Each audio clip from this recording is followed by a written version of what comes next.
ਵਾਹਿਗੁਰੂ ਸਾਹਿਬ ਜੀ। ਸ਼੍ਰੀ ਨਾਨਕ ਪੁਰਸ਼ੋਤਮ ਪਰਮ ਪਰਾਵਰ ਨਾਥ, ਯੁਗਲ ਚਰਨ ਮਮ ਬੰਦਨਾ। ਧਰ ਪਰ ਧਰ ਕਰ ਮਾਥ, ਗੁਰੂ ਨਾਨਕ ਪਾਦ ਪੰਕਜ ਬੰਦਨ।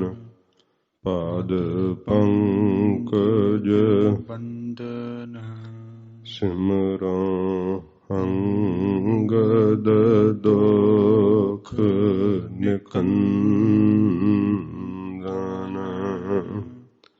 ਅਮਰਦਾਸ ਗੁਰ ਹਿਰਦੈ ਧਿਆਵੋ, ਹਿਰਦੈ ਧਿਆਵੋ।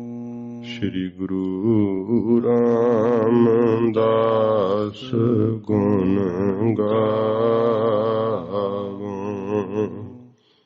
ਗੁਰੂ ਅਰਜਨ ਬਿਗਨਨ ਕੇ ਨਾਸਕ, ਬਿਗਨਨ ਕੇ ਨਾਸ਼ਕ।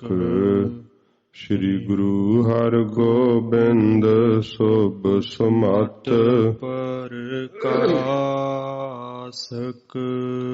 ਗੁਰੂ ਹਰਿ ਰਾਏ ਨਮੋ ਕਰ ਜੋਰੀ, ਨਮੋ ਕਰ ਜੋਰੀ। ਸ਼੍ਰੀ ਹਰਿ ਕ੍ਰਿਸ਼ਨ ਮਨਾਏ ਬਹੋਰੀ। ਤੇਗ ਬਹਾਦਰ ਪਰਮ ਕਿਰਪਾਲਾ, ਪਰਮ ਕਿਰਪਾਲਾ।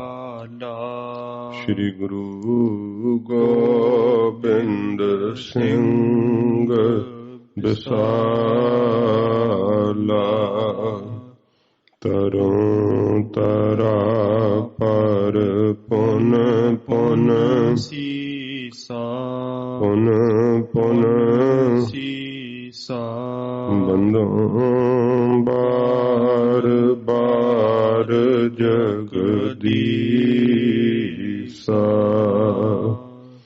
ਜਿਸ ਮਹਿ ਅੰਮ੍ਰਿਤ ਗਿਆਨ ਹੈ, ਮਾਣਕ ਭਗਤ ਬੈਰਾਗ। ਸ਼੍ਰੀ ਗੁਰੂ ਗ੍ਰੰਥ ਸਾਹਿਬ ਉਦਦ, ਬੰਦੋਂ ਕਰ ਅਨੁਰਾਗ। ਸ਼੍ਰੀ ਗੁਰ ਸ਼ਬਦ ਕਮਾਏ ਜਿਨ, ਜੀਤੇ ਪੰਚ ਵਿਕਾਰ। ਤਿਨ ਸੰਤਨ ਕਉ ਬੰਦਨਾ, ਸਿਰ ਚਰਨਨ ਪਰ ਤਾਰ। ਏਕ ਓੰਕਾਰ ਸਤਿਗੁਰੂ, ਤਿਹ ਪ੍ਰਸਾਦ ਸਚ ਹੋਏ।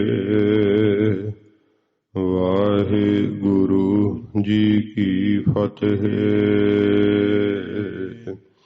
ਬਿਗਨ ਬਿਨਾਸਨ ਸੋਇ। ਵਾਹਿਗੁਰੂ ਜੀ ਕੀ ਫਤਿਹ। ਬਿਗਨ ਬਿਨਾਸਨ ਸੋਇ।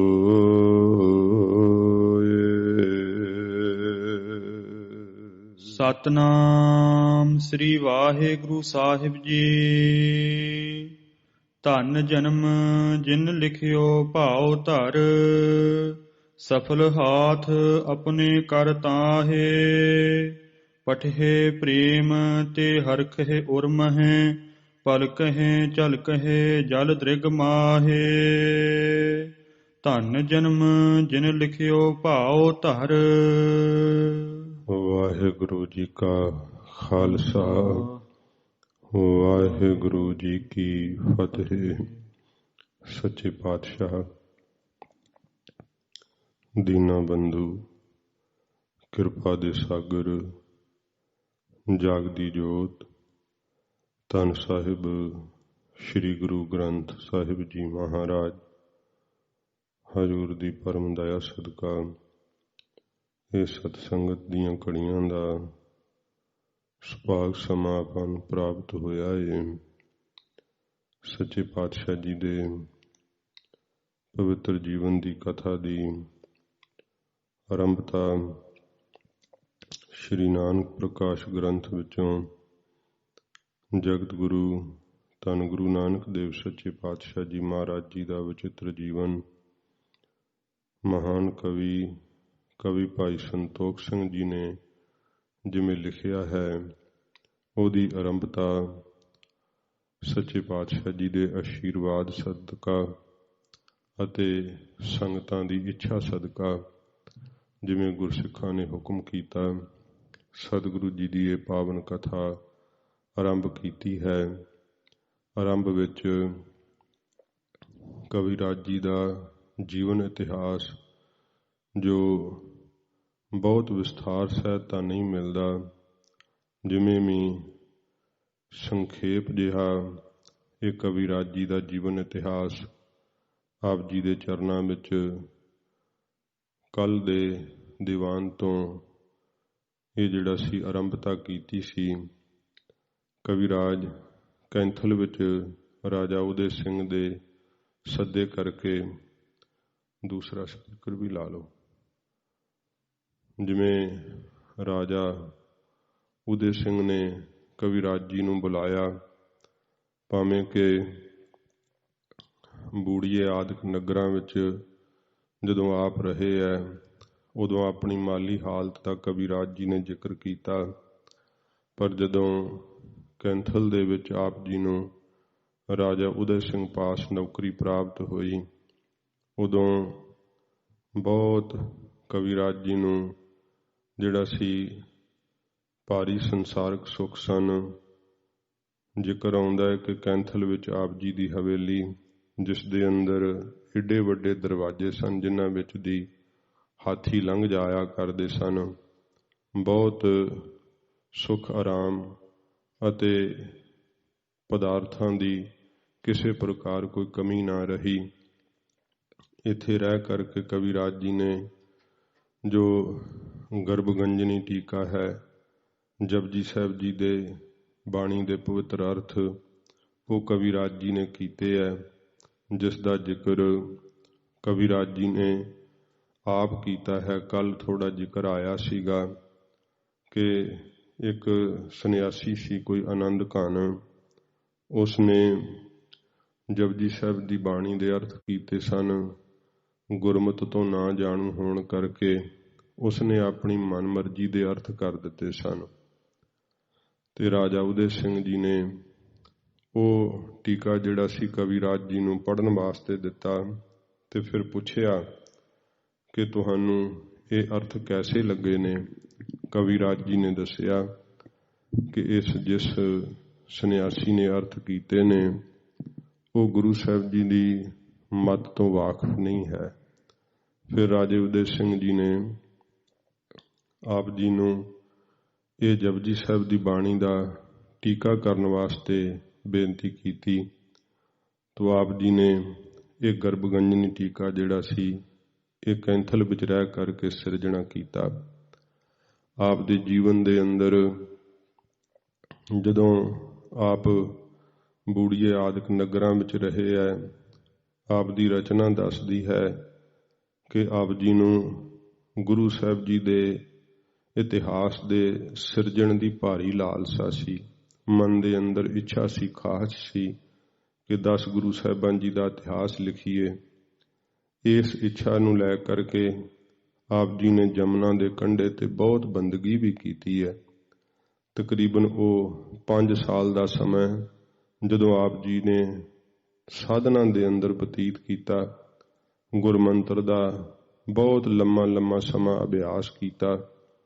ਫਿਰ ਗੁਰੂ ਗੋਬਿੰਦ ਸਿੰਘ ਸੱਚੇ ਪਾਤਸ਼ਾਹ ਜੀ ਮਹਾਰਾਜ ਦਾ ਦਰਸ਼ਨ ਦੀਦਾਰ ਪ੍ਰਾਪਤ ਹੋਇਆ। ਆਪ ਜੀ ਨੂੰ ਸਤਿਗੁਰਾਂ ਜੀ ਦੇ ਕੋਲੋਂ ਆਸ਼ੀਰਵਾਦ ਪ੍ਰਾਪਤ ਹੋਣਾ ਅਤੇ ਸੱਚੇ ਪਾਤਸ਼ਾਹ ਜੀ ਮਹਾਰਾਜ ਦਾ ਜੀਵਨ ਇਤਿਹਾਸ ਆਪ ਜੀ ਨੇ ਲਿਖਣਾ, ਜੋ ਸ਼੍ਰੀ ਗੁਰਪ੍ਰਤਾਪ ਸੂਰਜ ਗ੍ਰੰਥ ਆਪ ਜੀ ਨੇ ਸਤਿਗੁਰਾਂ ਜੀ ਦਾ ਪਵਿੱਤਰ ਜੀਵਨ ਇਤਿਹਾਸ ਰਚਿਆ। ਇਸ ਤੋਂ ਹੋਰ ਕਈ ਗ੍ਰੰਥਾਂ ਦੇ ਅੱਗੇ ਜਨਮ ਹੋਏ ਹੈ। ਬਹੁਤ ਸਾਰੇ ਵਿਦਵਾਨਾਂ ਨੇ ਟੇਕ ਲੈ ਕਰਕੇ ਆਪ ਜੀ ਦੇ ਇਸ ਗ੍ਰੰਥ ਦੀ, ਬਹੁਤ ਸਾਰੇ ਗ੍ਰੰਥਾਂ ਦੀ ਰਚਨਾ ਕੀਤੀ। ਜੋ ਕਥਾ ਦਾ ਕਰਨਾ ਹੁੰਦਾ ਹੈ, ਜੇ ਵਿਦਿਆ ਪੂਰਨ ਤੌਰ 'ਤੇ ਨਾ ਪੜ੍ਹੀ ਹੋਵੇ ਤਾਂ 1-2 ਮਹੀਨੇ ਵਿੱਚ ਹੀ ਜੋ ਕਥਾ ਕਰਦਿਆਂ ਹੋਇਆਂ ਕਈਆਂ ਦੇ ਕੋਲ ਜਿਹੜਾ ਹੈ ਉਹ ਮਸਾਲਾ ਮੁੱਕ ਹੀ ਜਾਂਦਾ ਹੈ। ਪਰ ਕਵੀਰਾਜ ਜੀ ਨੇ ਇਹੋ ਜਿਹਾ ਮਹਾਨ ਜਿਹੜਾ ਹੈ ਇਤਿਹਾਸ ਲਿਖ ਦਿੱਤਾ, ਏਡੀ ਵੱਡੀ ਸਮੱਗਰੀ ਪੰਥ ਨੂੰ ਦਿੱਤੀ ਹੈ। ਇਹ ਜਾਣੋ ਕਿ ਪ੍ਰਚਾਰਕਾਂ ਨੂੰ ਉਪਜੀਵਕਾ ਹੀ ਕਵੀਰਾਜ ਜੀ ਨੇ ਬਣਾ ਦਿੱਤੀ ਕਿ 2-2, 3-3 ਸਾਲ ਇਹ ਇਤਿਹਾਸ ਜਿਹੜਾ ਹੈ ਇਹੋ ਜਿਹੀ ਸਮੱਗਰੀ ਦੇ ਦਿੱਤੀ ਹੈ ਕਿ ਨਾ ਮੁੱਕਣ ਵਾਲੀ। ਫਿਰ ਭਾਸ਼ਾ ਦਾ ਬਹੁਤ ਸਾਰਾ ਸਾਹਿਤਕ ਪੱਖ ਤੋਂ ਕਵੀਰਾਜ ਜੀ ਨੇ ਇਹਦੇ ਅੰਦਰ ਜੋ ਭਰਿਆ ਹੈ ਬੋਲੀਆਂ ਦੁਆਰਾ, ਭਾਸ਼ਾ ਦੁਆਰਾ, ਇਹ ਸਾਹਿਤਕ ਪੱਖ ਤੋਂ ਵੀ ਬਹੁਤ ਭਾਰੀ ਅਮੀਰ ਹੈ। ਕਵੀਰਾਜ ਜੀ ਦਾ ਰਚਿਆ ਹੋਇਆ ਸ਼੍ਰੀ ਨਾਨਕ ਪ੍ਰਕਾਸ਼ ਗ੍ਰੰਥ ਅਤੇ ਸ਼੍ਰੀ ਗੁਰਪ੍ਰਤਾਪ ਸੂਰਜ ਗ੍ਰੰਥ। ਕਵੀਰਾਜ ਜੀ ਨੇ ਇਉਂ ਬੰਦਗੀ ਕਰਕੇ ਸਤਿਗੁਰਾਂ ਜੀ ਤੋਂ ਆਸ਼ੀਰਵਾਦ ਲੈ ਕਰਕੇ ਇਸ ਪਾਵਨ ਗ੍ਰੰਥ ਦੀ ਪ੍ਰਾਰੰਭਤਾ ਕੀਤੀ। ਅਤੇ ਕਵੀਰਾਜ ਜੀ ਨੇ ਜਦੋਂ ਇਸ ਪਾਵਨ ਗ੍ਰੰਥ ਦੀ ਰਚਨਾ ਸ਼ੁਰੂ ਕੀਤੀ, ਅੱਗੇ ਜ਼ਿਕਰ ਆਵੇਗਾ ਕਿ ਅਸੀਂ ਕਿਹਨਾਂ ਗ੍ਰੰਥਾਂ ਤੋਂ ਸਰੋਤ ਲਏ ਹੈ ਜਦੋਂ ਅਸੀਂ ਸ਼੍ਰੀ ਨਾਨਕ ਪ੍ਰਕਾਸ਼ ਗ੍ਰੰਥ ਰਚਿਆ ਅਤੇ ਸ਼੍ਰੀ ਗੁਰਪ੍ਰਤਾਪ ਸੂਰਜ ਗ੍ਰੰਥ ਰਚਿਆ ਹੈ। ਇਸ ਪ੍ਰਕਾਰ ਕਵੀਰਾਜ ਜੀ ਜਿਵੇਂ ਆਪਣੇ ਮੁਖ ਤੋਂ ਫਿਰ ਕਵਿਤਾ ਉਚਾਰਨ ਕਰਦੇ ਹੈ, ਰਚਨਾ ਕਰਦੇ ਹੈ। ਕਵੀਰਾਜ ਜੀ ਦਾ ਕਿਹੋ ਜਿਹਾ ਦਿਨ ਗੁਜ਼ਰਦਾ ਹੈ, ਇਹ ਥੋੜ੍ਹੇ ਟੂਕ ਮਾਤਰ ਜਿਹੜੇ ਹੈ ਹਵਾਲੇ ਦਿੱਤੇ ਹੈ। ਮਹਾਰਾਜਾ ਉਦੈ ਸਿੰਘ ਜੀ, ਉਹਨਾਂ ਦੀ ਬਾਬਤ ਵੀ ਜ਼ਿਕਰ ਕੀਤਾ ਹੈ ਕਿ ਉਹ ਏਡੇ ਨਿਮਰਤਾਵਾਨ ਸਨ ਕਿ ਆਪਣੇ ਆਪ ਨੂੰ ਰਾਜਾ ਉਦੈ ਸਿੰਘ ਨਹੀਂ ਸੀ ਅਗਵਾਉਂਦੇ, ਭਾਈ ਉਦੈ ਸਿੰਘ ਅਖਵਾਇਆ ਕਰਦੇ ਸਨ। ਇਸ ਪ੍ਰਕਾਰ ਕਵੀਰਾਜ ਜੀ ਦੀ ਉਹਨਾਂ ਨੇ ਬਹੁਤ ਭਾਰੀ ਕਦਰ ਕੀਤੀ ਤੇ ਕਵੀਰਾਜ ਜੀ ਤੋਂ ਐਸੇ ਗ੍ਰੰਥ ਜਿਹੜੇ ਸੀ ਉਹ ਲਿਖਵਾਏ। ਕਵੀਰਾਜ ਜੀ ਨੇ ਆਪਣੀ ਇੱਛਾ ਗੁਰੂ ਸਾਹਿਬ ਦੇ ਇਤਿਹਾਸ ਨੂੰ ਲਿਖਣ ਦੀ ਉਹ ਵੀ ਇੱਥੇ ਪੂਰੀ ਕੀਤੀ ਹੈ। ਜਿਵੇਂ ਕਵੀਰਾਜ ਜੀ ਦੇ ਜੀਵਨ ਦੀ ਬਾਬਤ ਜ਼ਿਕਰ ਆਉਂਦਾ ਹੈ ਕਿ ਆਪ ਜੀ ਗੁਰੂ ਮਹਾਰਾਜ ਸੱਚੇ ਪਾਤਸ਼ਾਹ ਜੀ ਦੀ ਪਵਿੱਤਰ ਬਾਣੀ ਨੂੰ ਕਿੰਨੇ ਪਿਆਰ ਨਾਲ ਪੜ੍ਹਿਆ ਕਰਦੇ, ਤੇ ਬਾਣੀ ਦੀ ਬਾਬਤ ਜੋ ਆਪ ਦੀ ਸ਼ਰਧਾ ਹੈ ਕਵੀਰਾਜ ਜਿਵੇਂ ਪੰਕਤੀਆਂ ਦੁਆਰਾ ਜ਼ਿਕਰ ਕਰਦੇ ਹਨ, ਤੋ ਆ ਰਿਹਾ ਹੈ ਜ਼ਿਕਰ। ਆਓ ਪਿਆਰ ਦੇ ਨਾਲ ਸਰਵਣ ਕਰੀਏ ਸੱਚੇ ਪਾਤਸ਼ਾਹ ਜੀ ਦੇ ਪਵਿੱਤਰ ਚਰਨਾਂ ਦਾ ਧਿਆਨ ਕਰਦੇ ਹੋਏ। ਆਖੋ ਜੀ ਸਤਿਨਾਮ ਸ਼੍ਰੀ ਵਾਹਿਗੁਰੂ ਸਾਹਿਬ ਜੀ। ਸਤਿਨਾਮ ਸ੍ਰੀ ਵਾਹਿਗੁਰੂ ਸਾਹਿਬ ਜੀ। ਧੰਨ ਜਨਮ ਜਿਨ ਲਿਖਿਓ ਭਾਉ ਧਰ। ਤੋ ਕਵੀਰਾਜ ਜੀ ਕਹਿੰਦੇ ਆ ਉਹਨਾਂ ਗੁਰਸਿੱਖਾਂ ਦਾ ਜਨਮ ਧੰਨ ਹੈ ਜਿਨ੍ਹਾਂ ਨੇ ਪ੍ਰੇਮ ਧਾਰ ਕੇ ਸਤਿਗੁਰਾਂ ਜੀ ਦੀ ਬਾਣੀ ਨੂੰ ਲਿਖਿਆ ਹੈ। ਇਹ ਕਵੀਰਾਜ ਜੀ ਇੱਥੇ ਜੋ ਕੁਝ ਉਹਨਾਂ ਦੇ ਜੀਵਨ ਵਿੱਚ ਵਰਤਦਾ ਨਾ, ਉਹ ਕਵੀਰਾਜ ਜੀ ਨੇ ਲਿਖਿਆ ਹੈ। ਕਿਉਂਕਿ ਜ਼ਿਕਰ ਆਉਂਦਾ ਹੈ ਕਵੀਰਾਜ ਜੀ ਦੇ ਜਦੋਂ ਆਪ ਜੀ ਆਪਣੀ ਦਿਨ ਦੀ ਕਿਰਿਆ ਨੂੰ ਸ਼ੁਰੂ ਕਰਦੇ, ਜਿਨ੍ਹਾਂ ਨੇ ਅੱਖੀਂ ਡਿੱਠਾ ਉਹਨਾਂ ਦੇ ਹਵਾਲੇ ਦੇ ਕਰਕੇ ਇੱਥੇ ਟੂਕਾਂ ਦਿੱਤੀਆਂ ਗਈਆਂ ਕਿ ਕਵੀਰਾਜ ਜੀ ਨੂੰ ਜਿਨ੍ਹਾਂ ਨੇ ਡਿੱਠਿਆ ਉਹਨਾਂ ਦਾ ਕੈਸਾ ਜੀਵਨ ਸੀ। ਕਹਿੰਦੇ ਨੇ ਪਹਿਰ ਰਾਤ ਰਹਿੰਦੀ ਤਕਰੀਬਨ 2 ਵਜੇ ਦੇ ਸਮੇਂ ਕਵੀਰਾਜ ਜੀ ਜਾਗ ਪਿਆ ਕਰਦੇ ਸੀ ਤੇ ਇਸ਼ਨਾਨ ਸੋਧ ਕਰਕੇ ਧਿਆਨ ਟਿਕਾਉਂਦੇ ਗੁਰਮੰਤਰ ਦੇ ਵਿੱਚ, ਗੁਰਮੰਤਰ ਦਾ ਜਾਪ ਕਰਦੇ। ਫਿਰ ਜਦੋਂ ਧਿਆਨ ਨੂੰ ਛੱਡਦੇ ਤਾਂ ਜਿੱਥੇ ਆਪ ਜੀ ਦੀ ਹਵੇਲੀ ਕੈਂਥਲ ਦੇ ਵਿੱਚ ਵੀ ਰਹੀ ਹੈ, ਉੱਥੇ ਸ੍ਰੀ ਗੁਰੂ ਗ੍ਰੰਥ ਸਾਹਿਬ ਜੀ ਦਾ ਪ੍ਰਕਾਸ਼ ਹੁੰਦਾ ਸੀ ਇੱਕ ਵੱਖਰੇ ਕਮਰੇ ਦੇ ਅੰਦਰ। ਤੇ ਕਵਿਰਾਜ ਬਹੁਤ ਚਾਅ ਨਾਲ ਸ੍ਰੀ ਗੁਰੂ ਗ੍ਰੰਥ ਸਾਹਿਬ ਜੀ ਮਹਾਰਾਜ ਦੀ ਬਾਣੀ ਪੜ੍ਹਿਆ ਕਰਦੇ। ਤੇ ਵੇਖਣ ਵਾਲਿਆਂ ਨੇ ਇਹ ਅੰਕਿਤ ਕੀਤਾ ਹੈ ਕਿ ਕਵਿਰਾਜ ਜੀ ਜਦੋਂ ਸ੍ਰੀ ਗੁਰੂ ਗ੍ਰੰਥ ਸਾਹਿਬ ਜੀ ਦੀ ਤਾਬਿਆ ਬੈਠ ਕੇ ਬਾਣੀ ਪੜ੍ਹਦੇ, ਉਹਨਾਂ ਦਾ ਚਿਹਰਾ ਲਾਲ ਭਖਦਾ ਹੁੰਦਾ ਤੇ ਇੰਨਾ ਪ੍ਰਤਾਪ, ਇੰਨਾ ਨੂਰ ਮਸਤਕ ਤੇ ਹੁੰਦਾ ਕਿ ਦੇਖਿਆ ਨਾ ਜਾਂਦਾ। ਤੇ ਕਈ ਵਾਰ ਬਾਣੀ ਪੜ੍ਹਦਿਆਂ ਹੋਇਆਂ ਦੇ ਪਿਆਰ ਦੇ ਨਾਲ ਨੇਤਰਾਂ ਵਿੱਚੋਂ ਜਲ ਵਹਿਣ ਲੱਗ ਪੈਂਦਾ। ਇਉਂ ਜਦੋਂ ਬਾਣੀ ਪੜ੍ਹ ਕੇ ਆਪਦੇ ਕਮਰੇ ਵਿੱਚੋਂ, ਜਿੱਥੇ ਗੁਰੂ ਗ੍ਰੰਥ ਸਾਹਿਬ ਜੀ ਮਹਾਰਾਜ ਦਾ ਪ੍ਰਕਾਸ਼ ਹੁੰਦਾ, ਬਾਹਰ ਆਉਂਦੇ ਤੇ ਪ੍ਰੇਮੀ ਵੇਖ ਕਰਕੇ ਹੈਰਾਨ ਹੋ ਜਾਂਦੇ। ਇਹੋ ਜੀ ਵੱਖਰੀ ਆਭਾ ਆਪਦੇ ਚਿਹਰੇ ਤੇ ਹੁੰਦੀ। ਸੱਚੇ ਪਾਤਸ਼ਾਹ ਜੀ ਮਹਾਰਾਜ ਦੀ ਬਾਣੀ ਨਾਲ ਇਹੋ ਜਿਹਾ ਪਿਆਰ ਕਰਦੇ ਕਿ ਆਪਣੇ ਜੀਵਨ ਨੂੰ ਉਹਨਾਂ ਨੇ ਬਾਣੀ ਨਾਲ ਰੰਗਰੇਜ਼ ਕੀਤਾ। ਬਾਣੀ ਦੀ ਪ੍ਰੀਤ ਦੱਸਦੇ ਹੈ ਕਿਉਂਕਿ ਉਹਨਾਂ ਸਮਿਆਂ ਦੇ ਅੰਦਰ ਗੁਰਸਿੱਖ ਬਾਣੀ ਹੱਥਾਂ ਨਾਲ ਲਿਖਿਆ ਕਰਦੇ ਸੀਗੇ। ਸ੍ਰੀ ਗੁਰੂ ਗ੍ਰੰਥ ਸਾਹਿਬ ਜੀ ਦੇ ਸਰੂਪ ਵੀ ਹੱਥਾਂ ਨਾਲ ਲਿਖਣ ਵਿੱਚ ਸਿੱਖ ਪ੍ਰੇਮ ਕਰਦੇ ਤੇ ਇੱਕ ਦੂਸਰੇ ਨੂੰ ਇਉਂ ਬਾਣੀ ਦੀਆਂ ਪੋਥੀਆਂ ਸਾਹਿਬ ਵੀ ਜਿਹੜੀਆਂ ਸਨ ਉਹ ਲਿਖ ਕਰਕੇ ਦਿਆ ਕਰਦੇ ਸੀਗੇ। ਸੱਚੇ ਪਾਤਸ਼ਾਹ ਜੀ ਨੇ ਵੀ ਕਿਹਾ ਕਿ ਭਾਈ ਜਿਨ੍ਹਾਂ ਨੇ ਹੱਥਾਂ ਨਾਲ ਹਜ਼ੂਰ ਦੀ ਬਾਣੀ ਨੂੰ ਲਿਖਿਆ, ਨਿਰੰਕਾਰ ਦੇ ਜਸ ਨੂੰ ਲਿਖਿਆ, ਉਹ ਹੱਥ ਪਵਿੱਤਰ ਹਨ। ਕਵਿਰਾਜ ਕਹਿੰਦੇ ਧੰਨ ਹਨ ਉਹ ਗੁਰਸਿੱਖ ਜਿਨ੍ਹਾਂ ਨੇ ਸਤਿਗੁਰਾਂ ਜੀ ਦੀ ਬਾਣੀ ਨੂੰ ਪ੍ਰੇਮ ਧਾਰ ਕੇ ਆਪਣੇ ਹੱਥਾਂ ਨਾਲ ਲਿਖਣਾ ਕੀਤਾ ਏ। ਸਫਲ ਹਾਥ ਆਪਣੇ ਕਰ ਤਾਹੇ, ਉਹਨਾਂ ਨੇ ਆਪਣੇ ਹੱਥਾਂ ਦਾ ਹੋਣਾ ਜਿਹੜਾ ਉਹ ਸਫਲਾ ਕਰ ਲਿਆ ਏ। ਪਟਹਿ ਪ੍ਰੇਮ ਤੇ ਹਰਖੇ ਉਰਮਹਿ, ਤੇ ਪੜ੍ਹਦੇ ਹਨ ਜਿਹੜੇ ਪ੍ਰੇਮ ਨਾਲ, ਉਹ ਫਿਰ ਉਹਨਾਂ ਨੂੰ ਅੰਦਰ ਹਿਰਦੇ ਵਿੱਚ ਖੇੜਾ ਪ੍ਰਾਪਤ ਹੁੰਦਾ ਹੈ। ਮਹਾਰਾਜ ਦੀ ਬਾਣੀ ਹਿਰਦੇ ਦਾ ਖੇੜਾ ਬਖਸ਼ਿਸ਼ ਕਰਦੀ ਹੈ, ਪ੍ਰਸੰਨ ਹੋ ਜਾਂਦੇ ਆ ਬਾਣੀ ਦੇ ਪੜਨ ਵਾਲੇ। ਪਲ ਕਹੇ ਝਲ ਕਹੇ ਜਲ ਦ੍ਰਿਗ ਮਾਹੇ, ਤੇ ਇਉਂ ਜਿਹੜੀਆਂ ਪਲਕਾਂ ਹਨ ਉਹ ਫਿਰ ਇਸ ਪ੍ਰਕਾਰ ਜਿਹੜੇ ਦ੍ਰਿਗ ਨੇਤਰ ਨੇ ਉਹ ਝਲਕ ਪੈਂਦੀਆਂ, ਉਛਲ ਪੈਂਦੀਆਂ, ਛਲਕ ਪੈਂਦੀਆਂ ਹਨ ਤੇ ਉਹਨਾਂ ਦੇ ਅੰਦਰ ਜਲ ਵਹਿਣ ਲੱਗ ਪੈਂਦਾ ਹੈ। ਸਤਿਗੁਰਾਂ ਜੀ ਦੀ ਬਾਣੀ ਪੜ੍ਹਦਿਆਂ ਹੋਇਆਂ ਇਉਂ ਪ੍ਰੇਮ ਦੇ ਉਛਾਲੇ ਆਉਂਦੇ ਹੈ ਤੇ ਉਹ ਪ੍ਰੇਮ ਦਾ ਉਛਾਲਾ ਨੇਤਰਾਂ ਵਿੱਚੋਂ ਨੀਰ ਬਣ ਕਰਕੇ ਬਾਹਰ ਵਗ ਪੈਂਦਾ ਹੈ। ਕਵਿਰਾਜ ਦੀ ਐਸੀ ਹਾਲਤ ਹੋਇਆ ਕਰਦੀ ਜਦੋਂ ਆਪ ਗੁਰੂ ਗ੍ਰੰਥ ਸਾਹਿਬ ਜੀ ਦੀ ਤਾਬਿਆ ਬੈਠ ਕਰਕੇ ਬਾਣੀ ਪੜ੍ਹਦੇ ਨਾ, ਇਉਂ ਉਹਨਾਂ ਦੇ ਨੇਤਰਾਂ ਵਿੱਚ ਨੀਰ ਝਲਕਦਾ ਹੁੰਦਾ। ਹਰਖਹਿ ਜਨ ਅੰਮ੍ਰਿਤ ਕੋ ਬਰਖਹਿ, ਤੇ ਇਉਂ ਪਿਆਰੇ ਖੁਸ਼ ਹੋ ਜਾਂਦੇ ਆ ਜਾਣੋ ਅੰਮ੍ਰਿਤ ਦੀ ਵਰਖਾ ਹੁੰਦੀ ਹੈ ਜਦੋਂ ਸੱਚੇ ਪਾਤਸ਼ਾਹ ਜੀ ਦੀ ਬਾਣੀ ਪੜ੍ਹਦੇ ਆ। ਇਉਂ ਜਾਣੋ ਕਿ ਉਹਨਾਂ ਦੇ ਅੰਦਰ ਨਾਮ ਅੰਮ੍ਰਿਤ ਦੀ ਵਰਖਾ ਹੀ ਹੁੰਦੀ ਹੈ। ਤਰਕਹਿ ਵਿਸ਼ ਗਨਨ ਗੁਣਨ ਅਵਗਾਹੇ, ਤੇ ਜਿਹੜੇ ਵਿਸ਼ੇ ਹੈ ਉਹਨਾਂ ਵਿੱਚ ਫਿਰ ਉਹ ਤਰਕ ਕਰਦੇ ਆ, ਭਾਵ ਵਿਸ਼ਿਆਂ ਨੂੰ ਮੰਦਾ ਜਾਣ ਕਰਕੇ ਤਿਆਗ ਦਿੰਦੇ ਆ ਤੇ ਗੁਣਾਂ ਦੇ ਉਹ ਧਾਰਨੀ ਹੋ ਜਾਂਦੇ ਆ, ਗੁਣਾਂ ਦੇ ਸਮੁੰਦਰ ਬਣ ਜਾਂਦੇ ਹਨ। ਸੇ ਨਰ ਪਰੇ ਪਾਰ ਨਹਿ ਜਨਮ ਹੈ, ਉਹ ਨਰ ਮਨੁੱਖ ਜਿਹੜੇ ਸਤਿਗੁਰਾਂ ਜੀ ਦੀ ਬਾਣੀ ਨਾਲ ਪ੍ਰੀਤ ਕਰਦੇ ਆ ਉਹ ਸੰਸਾਰ ਸਮੁੰਦਰ ਤੋਂ ਪਾਰ ਹੋ ਜਾਂਦੇ ਆ। ਫਿਰ ਉਹਨਾਂ ਨੂੰ ਜਨਮ ਧਾਰ ਕੇ ਸੰਸਾਰ 'ਚ ਨਹੀਂ ਆਉਣਾ ਪੈਂਦਾ। ਸੁਨਹਿ ਏਕ ਮਨ ਥਿਰਤਾ ਪਾਹੇ, ਸੁਣਦੇ ਹਨ ਜਿਹੜੇ ਇੱਕ ਮਨ ਇੱਕ ਚਿੱਤ ਲਾ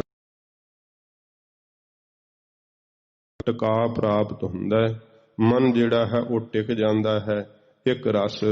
ਇਉਂ ਕਵਿਰਾਜ ਦੀ ਬਾਣੀ ਵਿੱਚ ਇਹ ਪ੍ਰੀਤ ਹੈ ਜੋ ਆਪਣੀ ਕਲਮ ਨਾਲ ਕਵਿਰਾਜ ਨੇ ਦਰਸਾਈ ਹੈ ਕਿ ਸੱਚੇ ਪਾਤਸ਼ਾਹ ਜੀ ਮਹਾਰਾਜ ਦੀ ਬਾਣੀ ਕੈਸਾ ਕ੍ਰਿਸ਼ਮਾ ਕਰਦੀ ਹੈ ਪ੍ਰਾਣੀ ਮਾਤਰ ਦੇ ਉੱਪਰ ਜੇ ਕੋਈ ਬਾਣੀ ਨਾਲ ਪ੍ਰੀਤ ਲਾਉਂਦਾ ਹੈ। ਤੇ ਇਹ ਵੀ ਜਿਹੜਾ ਹੈ ਇਤਿਹਾਸ ਦੇ ਅੰਦਰ ਬਚਨ ਆਉਂਦੇ ਹਨ ਕਿ ਮਨ ਜਾਗੇ ਕਿ ਇਹ ਨਿਸ਼ਾਨੀ ਮਿੱਠੀ ਲਾਗੈ ਸ਼੍ਰੀ ਗੁਰਬਾਣੀ। ਸਤਿਗੁਰਾਂ ਜੀ ਦੀ ਬਾਣੀ ਉਸ ਨੂੰ ਮਿੱਠੀ ਲੱਗਣ ਲੱਗ ਪੈਂਦੀ ਹੈ ਜਿਹਦਾ ਮਨ ਸੁੱਤਾ ਪਿਆ ਜਾਗ ਪੈਂਦਾ। ਇਹੀ ਜਾਗੇ ਹੋਏ ਮਨ ਦੀ ਨਿਸ਼ਾਨੀ ਹੈ। ਕਵਿਰਾਜ ਫਿਰ ਆਪਣੇ ਨਿਤ ਦੀ ਕਿਰਿਆ ਨੂੰ ਕਰਨ ਲੱਗ ਜਾਂਦੇ। ਬਹੁਤ ਭਾਰੀ ਉਦਮੀ ਸਨ। ਸਾਰਾ ਦਿਨ ਜਿਹੜਾ ਸੀ ਆਪਣੇ ਕੰਮਾਂ ਵਿਹਾਰਾਂ ਵਿੱਚ ਜਿਹੜਾ ਸੀ ਉਹ ਥੱਕਦੇ ਨਹੀਂ ਸੀਗੇ। ਜਦੋਂ ਕਵਿਰਾਜ ਜੀ ਨੇ ਕਥਾ ਦਾ ਲਿਖਾਉਣਾ ਆਰੰਭ ਕੀਤਾ ਹੈ, ਜ਼ਿਕਰ ਆਉਂਦਾ ਹੈ ਕਿ ਜਦੋਂ ਕਵਿਰਾਜ ਆਪਣੇ ਮੁਖ ਤੋਂ ਕਵਿਤਾ ਉਚਾਰਨ ਕਰਦੇ ਤੇ 4 ਲਿਖਾਰੀ ਜਿਹੜੇ ਸੀ ਉਹ ਲਿਖਣ ਵਾਸਤੇ ਲਾਏ ਹੁੰਦੇ ਤੇ ਇਹ ਵੀ ਜ਼ਿਕਰ ਵਿਸ਼ੇਸ਼ ਕਰਕੇ ਲਿਖਿਆ ਹੋਇਆ ਹੈ ਕਿ ਲਿਖਾਰੀਆਂ ਦੇ ਵਿੱਚ ਤੇ ਆਪ ਵਿੱਚ ਪੜਦਾ ਹੁੰਦਾ ਸੀ। ਕਈ ਵਾਰ ਆਪ ਧਿਆਨ ਸਥਿਤ ਹੋ ਕਰਕੇ ਕਵਿਤਾ ਆਪਣੇ ਮੁਖ ਤੋਂ ਉਚਾਰਨ ਕਰਦੇ ਤੇ ਕਈ ਵਾਰ ਇਉਂ ਲਹਿਜੇ ਨਾਲ ਇੱਧਰ ਉੱਧਰ ਤੁਰਦਿਆਂ ਫਿਰਦਿਆਂ ਜਿਵੇਂ ਆਪ ਮੁਹਾਰੇ ਹੀ ਉਹਨਾਂ ਦੇ ਮੁਖ ਤੋਂ ਕਵਿਤਾ ਨਿਕਲਦੀ, ਜਿਵੇਂ ਝਰਨਾ ਫੁੱਟਦਾ ਹੈ, ਇਵੇਂ ਤੁਰਦਿਆਂ ਫਿਰਦਿਆਂ ਵੀ ਜਿਹੜੀ ਸੀ ਕਵਿਤਾ ਉਚਾਰਨ ਕਰਦੇ। ਤੇ ਕਈ ਵਾਰ ਹੱਥ ਵਿੱਚ ਇੱਕ ਛੋਟੀ ਜਿਹੀ ਚਪਟੀ ਨਿਆਈ ਜਿਹੜੀ ਲੱਕੜੀ ਪਕੜੀ ਹੁੰਦੀ ਤੇ ਉਹਨੂੰ ਆਪਣੇ ਹੱਥ ਤੇ ਮਾਰਦਿਆਂ ਤਾਲ ਪੂਰਦੇ ਕਵਿਤਾਂ ਦਾ। ਕਵਿਤਾ ਨੂੰ ਇਹੋ ਜਿਹਾ ਚਾਲ ਵਿੱਚ ਪੜ੍ਹਦੇ ਕਿ ਲਿਖਾਰੀ ਲਿਖਣ ਵਾਲੇ ਵੀ ਵਿਸਮਾਦ ਹੋ ਜਾਂਦੇ, ਸੁਣਨ ਵਾਲੇ ਵੀ ਹੈਰਾਨ ਹੋ ਜਾਂਦੇ। ਇਸ ਤਰ੍ਹਾਂ ਕਵਿਰਾਜ ਆਪਣੇ ਹੀ ਉਸ ਕਵਿਤਾ ਨੂੰ ਉਚਾਰਨ ਕਰਦੇ ਹੋਏ ਉਸ ਰਸ ਵਿੱਚ ਜਿਹੜਾ ਸੀ ਉਹ ਇਉਂ ਗਵਾਚ ਜਾਇਆ ਕਰਦੇ। ਕਈ ਚਿਰ ਫਿਰ ਉਹਨਾਂ ਨੂੰ ਇਉਂ ਸੁਰਤ ਨਾ ਸੀ ਪਰਤਦੀ। ਇਹ ਸੱਚੇ ਪਾਤਸ਼ਾਹ ਜੀ ਮਹਾਰਾਜ ਨੇ ਉਹਨਾਂ ਨੂੰ ਧਿਆਨ ਦੇ ਵਿੱਚ ਦਰਸ਼ਨ ਜਿਹੜੇ ਸੀ ਨਾ ਉਹ ਬਖਸ਼ ਕਰਕੇ ਇਹੋ ਜਿਹੀ ਕਲਾ ਮਹਾਰਾਜ ਨੇ ਦਿੱਤੀ ਸੀ ਕਿ ਗੁਰੂ ਸਾਹਿਬ ਦੇ ਜੀਵਨ ਕੌਤਕਾਂ ਨੂੰ ਉਹ ਧਿਆਨ ਦੁਆਰਾ ਵੇਖ ਲੈਂਦੇ ਸਨ। ਐਸੀ ਅੰਤਰਾਤਮੇ ਇਹ ਕਵਿਰਾਜ ਜੀ ਨੇ ਸਤਿਗੁਰਾਂ ਜੀ ਦੀ ਕਥਾ ਜਿਹੜੀ ਹੈ, ਮਹਾਰਾਜ ਦਾ ਜੀਵਨ ਜੋ ਹੈ ਇਹ ਉਚਾਰਨ ਕੀਤਾ ਹੈ।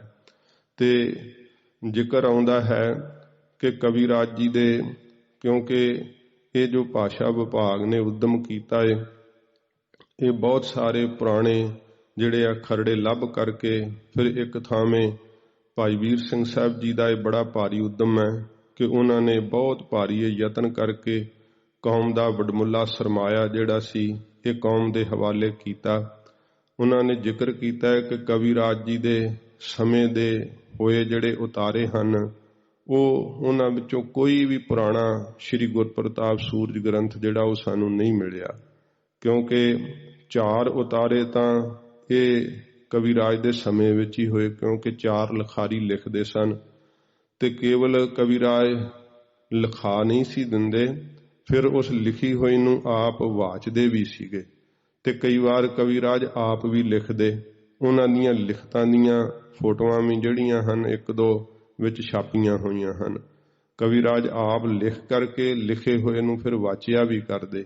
ਤੇ ਇਉਂ ਇਹ ਵੀ ਜ਼ਿਕਰ ਆਉਂਦਾ ਹੈ ਕਿ ਕਵਿਰਾਜ ਕੈਂਥਲ ਦੇ ਅੰਦਰ ਕਥਾ ਵੀ ਕਰਦੇ ਰਹੇ ਹੈ। ਇਸੇ ਕਰਕੇ ਕਹਿੰਦੇ ਹੈ ਕਿ ਇਹ ਜੋ ਪਵਿੱਤਰ ਗ੍ਰੰਥ ਹੈ ਸ਼੍ਰੀ ਗੁਰਪ੍ਰਤਾਪ ਸੂਰਜ ਗ੍ਰੰਥ ਅਤੇ ਸ਼੍ਰੀ ਨਾਨਕ ਪ੍ਰਕਾਸ਼ ਗ੍ਰੰਥ, ਇਹਦੇ ਲਿਖਦਿਆਂ ਹੀ ਇਹ ਹਰਮਨ ਪਿਆਰਾ ਹੋ ਗਿਆ ਸੀ, ਸਾਰੇ ਪੰਥ ਵਿੱਚ ਪ੍ਰਚਲਿਤ ਹੋ ਗਿਆ ਸੀਗਾ। ਬਹੁਤ ਭਾਰੀ ਚਰਚਾ ਸੀ ਇਸ ਗ੍ਰੰਥ ਦੀ, ਕਿਉਂਕਿ ਕਵਿਰਾਜ ਆਪ ਕਥਾ ਕਰਿਆ ਕਰਦੇ ਤੇ ਬਹੁਤ ਸਾਰੇ ਵਿਦਵਾਨ ਪੁਰਖ ਕਵਿਰਾਜ ਜੀ ਤੋਂ ਪੜ੍ਹੇ ਹੋਏ ਉਹਨਾਂ ਦੇ ਵਿਦਿਆਰਥੀ ਸ਼ਿਸ਼ ਉਹ ਵੀ ਜਿਹੜੇ ਸੀ ਲਿਖ ਕਰਕੇ ਕਵਿਰਾਜ ਦੇ ਕੋਲੋਂ ਉਤਾਰੇ ਕਰ ਕਰਕੇ ਲੈ ਗਏ। ਉਹਨਾਂ ਨੁਸਖਿਆਂ ਵਿੱਚੋਂ ਹੀ ਜਿਹੜਾ ਬਹੁਤੇ ਤੱਥ ਜਿਹੜੇ ਆ ਉਹ ਪ੍ਰਾਪਤ ਹੋਏ ਆ। ਤੋ ਇਸ ਪ੍ਰਕਾਰ ਕਵਿਰਾਜ ਜੀ ਨੇ ਜਦੋਂ ਇਹ ਗ੍ਰੰਥ ਦੀ ਰਚਨਾ ਕੀਤੀ ਹੈ, ਨਾਲ ਕਥਾ ਕਰਨੀ, ਸਰੋਤਿਆਂ ਨੇ ਸ਼ੰਕੇ ਕਰਨੇ, ਜੋ ਅੱਗੇ ਜ਼ਿਕਰ ਆਵੇਗਾ 1-2 ਟੂਕ ਮਾਤਰ, ਉਹਨਾਂ ਸ਼ੰਕਿਆਂ ਦਾ ਫਿਰ ਕਵਿਰਾਜ ਜੀ ਨੇ ਸਮਾਧਾਨ ਕਰਨਾ। ਆਪ ਦਾ ਮਨ ਇੰਨਾ ਨਿਮਰੀ ਭੂਤ ਰਹਿੰਦਾ ਸੀ, ਜਿਵੇਂ ਕੱਲ ਜ਼ਿਕਰ ਆਇਆ। ਇੱਕ ਹੋਰ ਜ਼ਿਕਰ ਆਉਂਦਾ ਹੈ ਕਿ ਜਦੋਂ ਆਪ ਕਥਾ ਕਰਿਆ ਕਰਦੇ, ਬਹੁਤ ਸੰਗਤ ਪਿਆਰ ਦੇ ਨਾਲ ਕਥਾ ਗੁਰੂ ਮਹਾਰਾਜ ਦੇ ਜਸ ਦੀ ਸੁਣਿਆ ਕਰਦੀ ਤੇ ਸਤਸੰਗੀ ਬੜੇ ਪ੍ਰੇਮ ਦੇ ਨਾਲ ਆ ਕਰਕੇ ਸੰਗਤ ਵਿੱਚ ਜੁੜਿਆ ਕਰਦੇ। ਇੱਕ ਦਿਨ ਗੁਰਸਿੱਖ ਇੱਕ ਜਿਹੜੇ ਸੀ ਦੰਪਤੀ ਆਏ, ਪਤੀ ਸਤੀ, ਉਹਨਾਂ ਨੇ ਆ ਕਰਕੇ ਸਾਰੀ ਸੰਗਤ ਵਿੱਚ ਬੇਨਤੀ ਕੀਤੀ ਕਿ ਇੱਥੇ ਇੱਕ ਸੰਨਿਆਸੀ ਹੈ, ਉਹ ਜ਼ਬਰਦਸਤੀ ਸਾਡੇ ਪੁੱਤਰ ਨੂੰ ਘਰੋਂ ਲੈ ਗਿਆ ਤੇ ਉਹ ਸਾਡਾ ਪੁੱਤ ਵਾਪਸ ਨਹੀਂ ਦਿੰਦਾ, ਕਹਿੰਦਾ ਮੈਂ ਆਪਦਾ ਚੇਲਾ ਬਣਾਉਣਾ ਹੈ ਇਸ ਨੂੰ, ਤੇ ਉਹਦੇ ਕੇਸ ਕਤਲ ਕਰ ਦਿੱਤੇ ਆ ਉਸਨੇ। ਸਾਰੇ ਬਹੁਤ ਜ਼ਿਆਦਾ ਤੇ ਸਮੇਂ ਇਸ ਗੱਲ ਵਿੱਚ ਸਤਸੰਗੀ ਜਿਹੜੇ ਸੀ ਉਹ ਗੁੱਸੇ ਵਿੱਚ ਆਏ, ਕਹਿਣ ਲੱਗੇ ਵੀ ਕੌਣ ਹੈ ਜਿਹਨਾਂ ਤੁਹਾਡਾ ਪੁੱਤਰ ਜਿਹੜਾ ਹੈ ਉਹ ਚੱਕ ਲਿਆ ਤੇ ਉਹਨੂੰ ਆਪਣਾ ਚੇਲਾ ਬਣਾਉਣਾ ਚਾਹੁੰਦਾ, ਕਿਹੜਾ ਸੰਨਿਆਸੀ ਹੈ? ਉੱਥੇ ਇੱਕ ਰਾਮਗਿਰ ਨਾਮ ਦਾ ਸੰਨਿਆਸੀ ਸੀ ਜੋ ਮਹਾਰਾਜਾ ਉਦੈ ਸਿੰਘ ਦਾ ਬੜਾ ਸਤਿਕਾਰਿਆ ਹੋਇਆ ਸੀ, ਕਿਉਂਕਿ ਗੁਣੀ ਪੁਰਖਾਂ ਨੂੰ ਰਾਜਾ ਉਦੈ ਸਿੰਘ ਬਹੁਤ ਜ਼ਿਆਦਾ ਜਿਹੜਾ ਸੀ ਮਾਣ ਦਿੰਦੇ ਸੀ।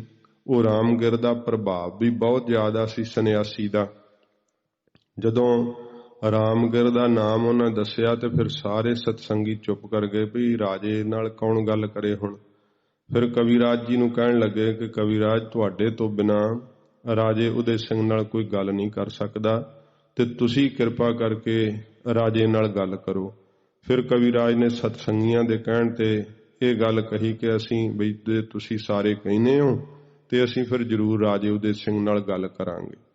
ਤੇ ਜਦੋਂ ਰਾਜਾ ਉਦੈ ਸਿੰਘ ਨੂੰ ਕਵੀਰਾਜ ਮਿਲੇ ਹੈ ਤੇ ਫਿਰ ਸਾਰੀ ਇਹ ਵਿਥਿਆ ਦੱਸੀ ਹੈ ਕਿ ਜ਼ਬਰਦਸਤੀ ਰਾਮਗਿਰ ਸੰਨਿਆਸੀ ਨੇ ਉਹ ਜਿਹੜੇ ਹੈ ਮਾਤਾ ਪਿਤਾ ਕਰਲਾਉਂਦੇ ਹੈ, ਉਹਨਾਂ ਦਾ ਪੁੱਤਰ ਲੈ ਲਿਆ ਤੇ ਚੇਲਾ ਕਹਿੰਦਾ ਮੈਂ ਇਸ ਨੂੰ ਬਣਾਉਣਾ ਹੈ। ਉਹ ਚਾਹੁੰਦੇ ਸਾਡਾ ਪੁੱਤਰ ਸਾਨੂੰ ਵਾਪਸ ਮਿਲੇ।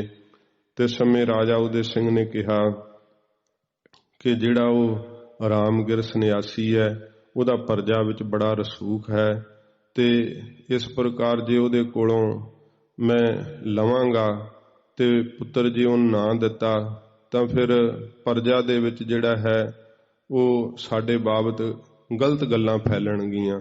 ਕਵੀਰਾਜ ਕਹਿੰਦੇ ਤੁਸੀਂ ਪੁੱਛ ਵੇਖੋ। ਜਦੋਂ ਰਾਮਗਿਰ ਨੂੰ ਬੁਲਾ ਕਰਕੇ ਪੁੱਛਿਆ ਤਾਂ ਉਹ ਉਸਨੇ ਸਾਫ਼ ਇਨਕਾਰ ਕਰ ਦਿੱਤਾ। ਕਹਿਣ ਲੱਗਾ ਮੈਂ ਤਾਂ ਇਹਨੂੰ ਆਪਣਾ ਚੇਲਾ ਬਣਾਵਾਂਗਾ, ਮੈਂ ਇਹ ਵਾਪਸ ਨਹੀਂ ਦੇਣਾ। ਜਦੋਂ ਕਵੀਰਾਜ ਨੂੰ ਦੱਸਿਆ ਰਾਜੇ ਉਦੈ ਸਿੰਘ ਨੇ ਕਿ ਉਹ ਤਾਂ ਸੰਨਿਆਸੀ ਵਾਪਸ ਦੇਣ ਨੂੰ ਬੱਚਾ ਤਿਆਰ ਨਹੀਂ ਹੈ, ਕਵੀਰਾਜ ਤੇ ਸਮੇਂ ਮਨ ਉਪਰਾਮ ਹੋ ਗਿਆ ਤੇ ਫਿਰ ਕਵੀਰਾਜ ਕੈਂਥਲ ਨੂੰ ਛੱਡ ਕੇ ਤੁਰ ਚੱਲੇ।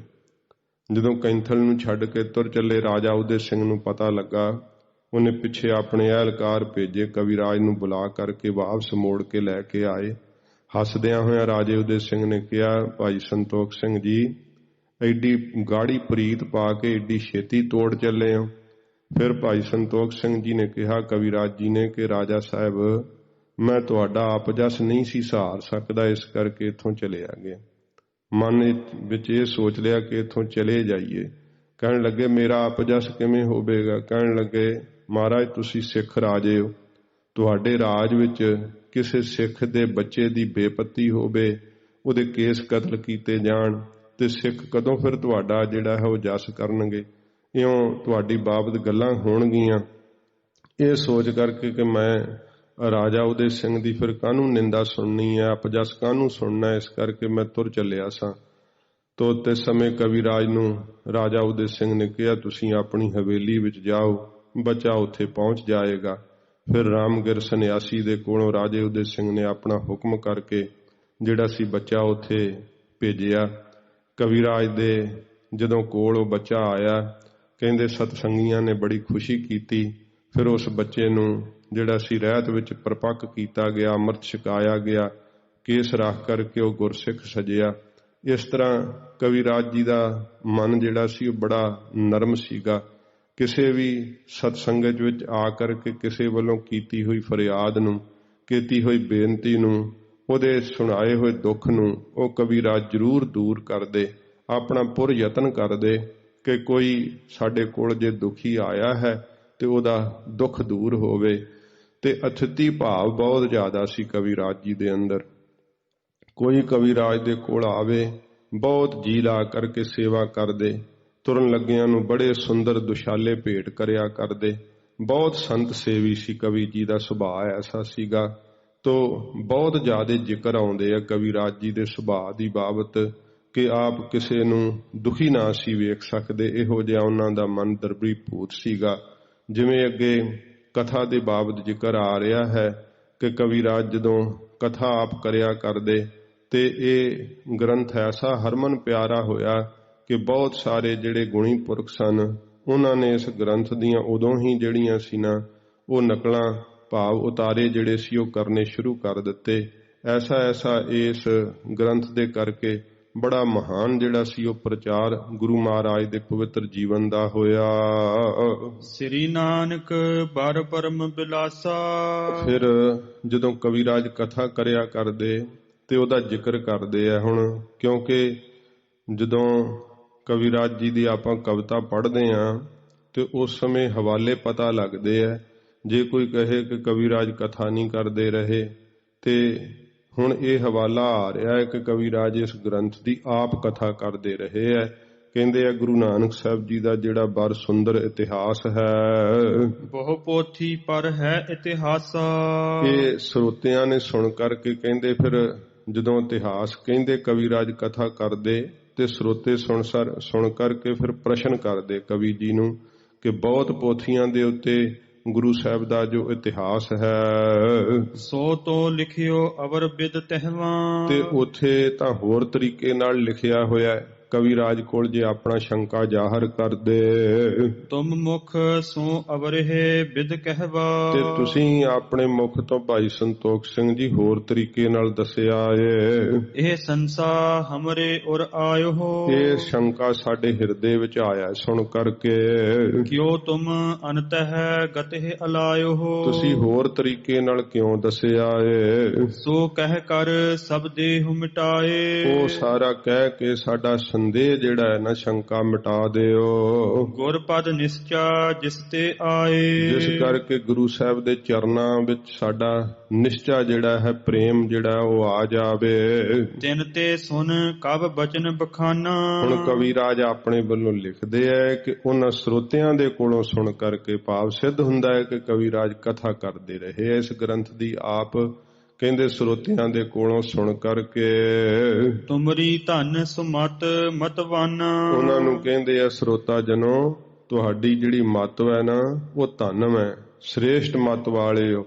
ਕਿਉਂਕਿ ਸਰੋਤਾ ਸੁਣੇ ਹੀ ਤੇ ਉਹਨੂੰ ਪਤਾ ਹੀ ਨਾ ਹੋਵੇ ਕਿ ਕੀ ਕਥਾ ਹੋ ਰਹੀ ਹੈ, ਬੈਠਾ ਟਾਈਮ ਹੀ ਟਪਾਈ ਜਾਵੇ ਤੇ ਫਿਰ ਉਹ ਕਿਵੇਂ ਪਤਾ ਲੱਗੇਗਾ ਉਹਨੂੰ ਕਥਾ ਦੇ ਵਿੱਚ ਉਹਦੀ ਰੁਚੀ ਨਾ ਹੋਵੇ। ਤਾਂ ਸਰੋਤੇ ਜਦੋਂ ਸੁਣਦੇ ਤਾਂ ਪ੍ਰਸ਼ਨ ਕਰਦੇ।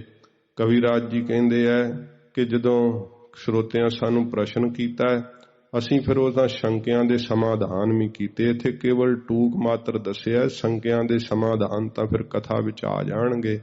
ਕੇਵਲ ਇੱਥੇ ਜ਼ਿਕਰ ਕਰਦੇ ਆ ਕਿਉਂਕਿ ਕਵੀਰਾਜ ਜੀ ਜਿਹੜੀ ਕਥਾ ਲਿਖਵਾਇਆ ਕਰਦੇ ਉਸ ਦੀ ਲੋਡੇ ਵੇਲੇ ਆਪ ਕਥਾ ਕਰਿਆ ਕਰਦੇ, ਨਾਲ ਜਿਹੜੇ ਸੀ ਲਿਖਵਾਉਂਦੇ ਤੇ ਨਾਲ ਕਥਾ ਵੀ ਕਰਦੇ। ਇਸ ਪ੍ਰਕਾਰ ਜ਼ਿਕਰ ਕਰਦੇ ਹਨ ਕਿ ਉਹ ਸਰੋਤਾ ਜਨਾਂ ਨੇ ਜਦੋਂ ਸ਼ੰਕਾ ਕਰਕੇ ਪੁੱਛਿਆ ਤੇ ਫਿਰ ਕਵੀਰਾਜ ਜੀ ਕਹਿੰਦੇ ਆ ਤੁਸੀਂ ਧੰਨੋ ਸ੍ਰੇਸ਼ਟ ਮੱਤ ਹੈ ਤੁਹਾਡੀ। ਭਲੋ ਸੰਦੇਹ ਆਪ ਮਨ ਠਾਨਾ। ਇਹ ਭਲਾ ਸੰਦੇਹ ਸ਼ੰਕਾ ਜਿਹੜਾ ਤੁਸੀਂ ਮਨ ਦੇ ਅੰਦਰ ਕਰਨਾ ਕੀਤਾ ਏ। ਉੱਤਰ ਸੁਨੋ ਦੇ ਨਿਜ ਕੰਨ। ਤੇ ਧਿਆਨ ਦੇ ਕਰਕੇ ਆਪਣਾ ਕੰਨ ਦੇ ਕਰਕੇ ਸਾਡਾ ਉੱਤਰ ਜਿਹੜਾ ਉਹ ਸੁਣਨਾ ਕਰੋ। ਭਾਵ ਫਿਰ ਕਵੀਰਾਜ ਨੇ ਉੱਤਰ ਦਿੱਤੇ ਆ, ਸ਼ੰਕਿਆਂ ਦੀ ਨਿਵਰਤੀ ਕੀਤੀ ਹੈ। ਦੋਹਰਾ ਪ੍ਰਥਮੇ ਤੁਮ ਸੰਦੇਹ ਕੋ। ਕਹਿੰਦੇ ਹੁਣ ਪਹਿਲਾਂ ਤੁਹਾਡਾ ਜਿਹੜਾ ਮਨ ਦਾ ਸੰਦੇਹ, ਮਨ ਵਿੱਚ ਜੋ ਸ਼ੰਕਾ ਆਇਆ ਏ ਸਭ ਬਿਦ ਕਰੋ ਵਿਨਾਸ਼। ਉਹ ਸਾਰੇ ਤਰੀਕਿਆਂ ਨਾਲ ਮੈਂ ਵਿਨਾਸ਼ ਕਰ ਦਿਆਂਗਾ, ਭਾਵ ਸ਼ੰਕਾ ਖਤਮ ਕਰ ਦਿਆਂਗਾ। ਬਦਨਿਹ ਤੇ ਉਚਰੋ। ਫਿਰ ਆਪਣੇ ਮੁਖ ਤੋਂ ਉਚਾਰਨ ਕਰਾਂਗਾ। ਬਹੁਰ ਸ੍ਰੀ ਨਾਨਕ ਪ੍ਰਕਾਸ਼। ਬਹੁਰੋ ਸ੍ਰੀ ਨਾਨਕ ਪ੍ਰਕਾਸ਼ ਗ੍ਰੰਥ, ਭਾਵ ਕਿ ਸਰੋਤਿਆਂ ਦੇ ਸਾਰੇ ਸ਼ੰਕੇ ਨਾਸ਼ ਕਰਕੇ ਕਵੀਰਾਜ ਜੀ ਕਹਿੰਦੇ ਬਹੁਰੋ ਅਸੀਂ ਫਿਰ ਸ਼੍ਰੀ ਨਾਨਕ ਪ੍ਰਕਾਸ਼ ਗ੍ਰੰਥ ਜਿਹੜਾ ਹੈ ਉਹਦੀ ਰਚਨਾ ਆਰੰਭ ਕੀਤੀ। ਕਿਉਂਕਿ ਜਿਹੜੀਆਂ ਜਨਮ ਸਾਖੀਆਂ ਸਨ ਉਹਦੇ ਵੀ ਬਹੁਤ ਸਾਰੇ ਨੁਸਖੇ ਜਿਹੜੇ ਸੀ ਉਹ ਪ੍ਰਾਪਤ ਹੁੰਦੇ ਸਨ। ਤੇ ਜੋ ਭਾਈ ਬਾਲਾ ਜੀ ਵਾਲੀ ਜਨਮ ਸਾਖੀ ਹੈ, ਜੋ ਜਨਮ ਸਾਖੀ ਦਾ ਅਰਥ ਹੁੰਦਾ ਹੈ ਜਨਮ ਸਾਖੀ, ਭਾਵ ਜਿਹੜਾ ਜਨਮ ਵੇਲੇ ਦੇ ਅੱਖਾਂ ਦੇ ਨਾਲ ਜਿਹਨੇ ਸਭ ਕੁਝ ਵੇਖਿਆ ਹੋਵੇ ਉਹ ਉਸ ਸਮੇਂ ਦੇ ਸਾਖੀ ਸਨ ਭਾਈ ਬਾਲਾ ਜੀ।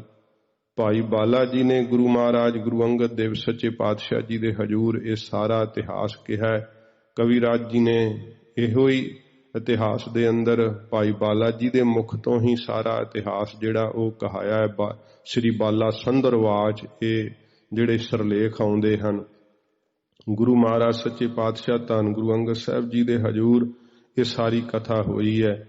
ਤੇ ਉਹਨਾਂ ਜਨਮ ਸਾਖੀਆਂ ਤੋਂ ਕਵੀਰਾਜ ਜੀ ਨੇ ਬਹੁਤ ਸਾਰੀਆਂ ਜਿਹੜੀਆਂ ਹਨ ਉਹ ਸਤਿਗੁਰਾਂ ਦੇ ਜੀਵਨ ਦੀਆਂ ਘਟਨਾਵਾਂ ਲਈਆਂ ਨੇ।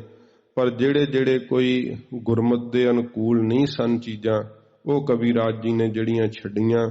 ਅਤੇ ਇਸ ਪ੍ਰਕਾਰ ਜਿਹੜਾ ਸੀ ਹੋਰ ਜਿੱਥੋਂ ਵੀ ਕਵੀਰਾਜ ਜੀ ਨੂੰ ਇਹ ਚੀਜ਼ਾਂ ਪ੍ਰਾਪਤ ਹੋਈਆਂ, ਇਹਨਾਂ ਗ੍ਰੰਥਾਂ ਦੇ ਸਰੋਤ ਕਿੱਥੋਂ ਬਣੇ, ਇਹ ਕਵੀਰਾਜ ਜੀ ਨੇ ਅੱਗੇ ਜ਼ਿਕਰ ਜਿਹੜਾ ਉਹ ਕੀਤਾ ਹੈ। ਜਿਵੇਂ ਇਸ ਪ੍ਰਕਾਰ ਦੱਸਦੇ ਹਨ।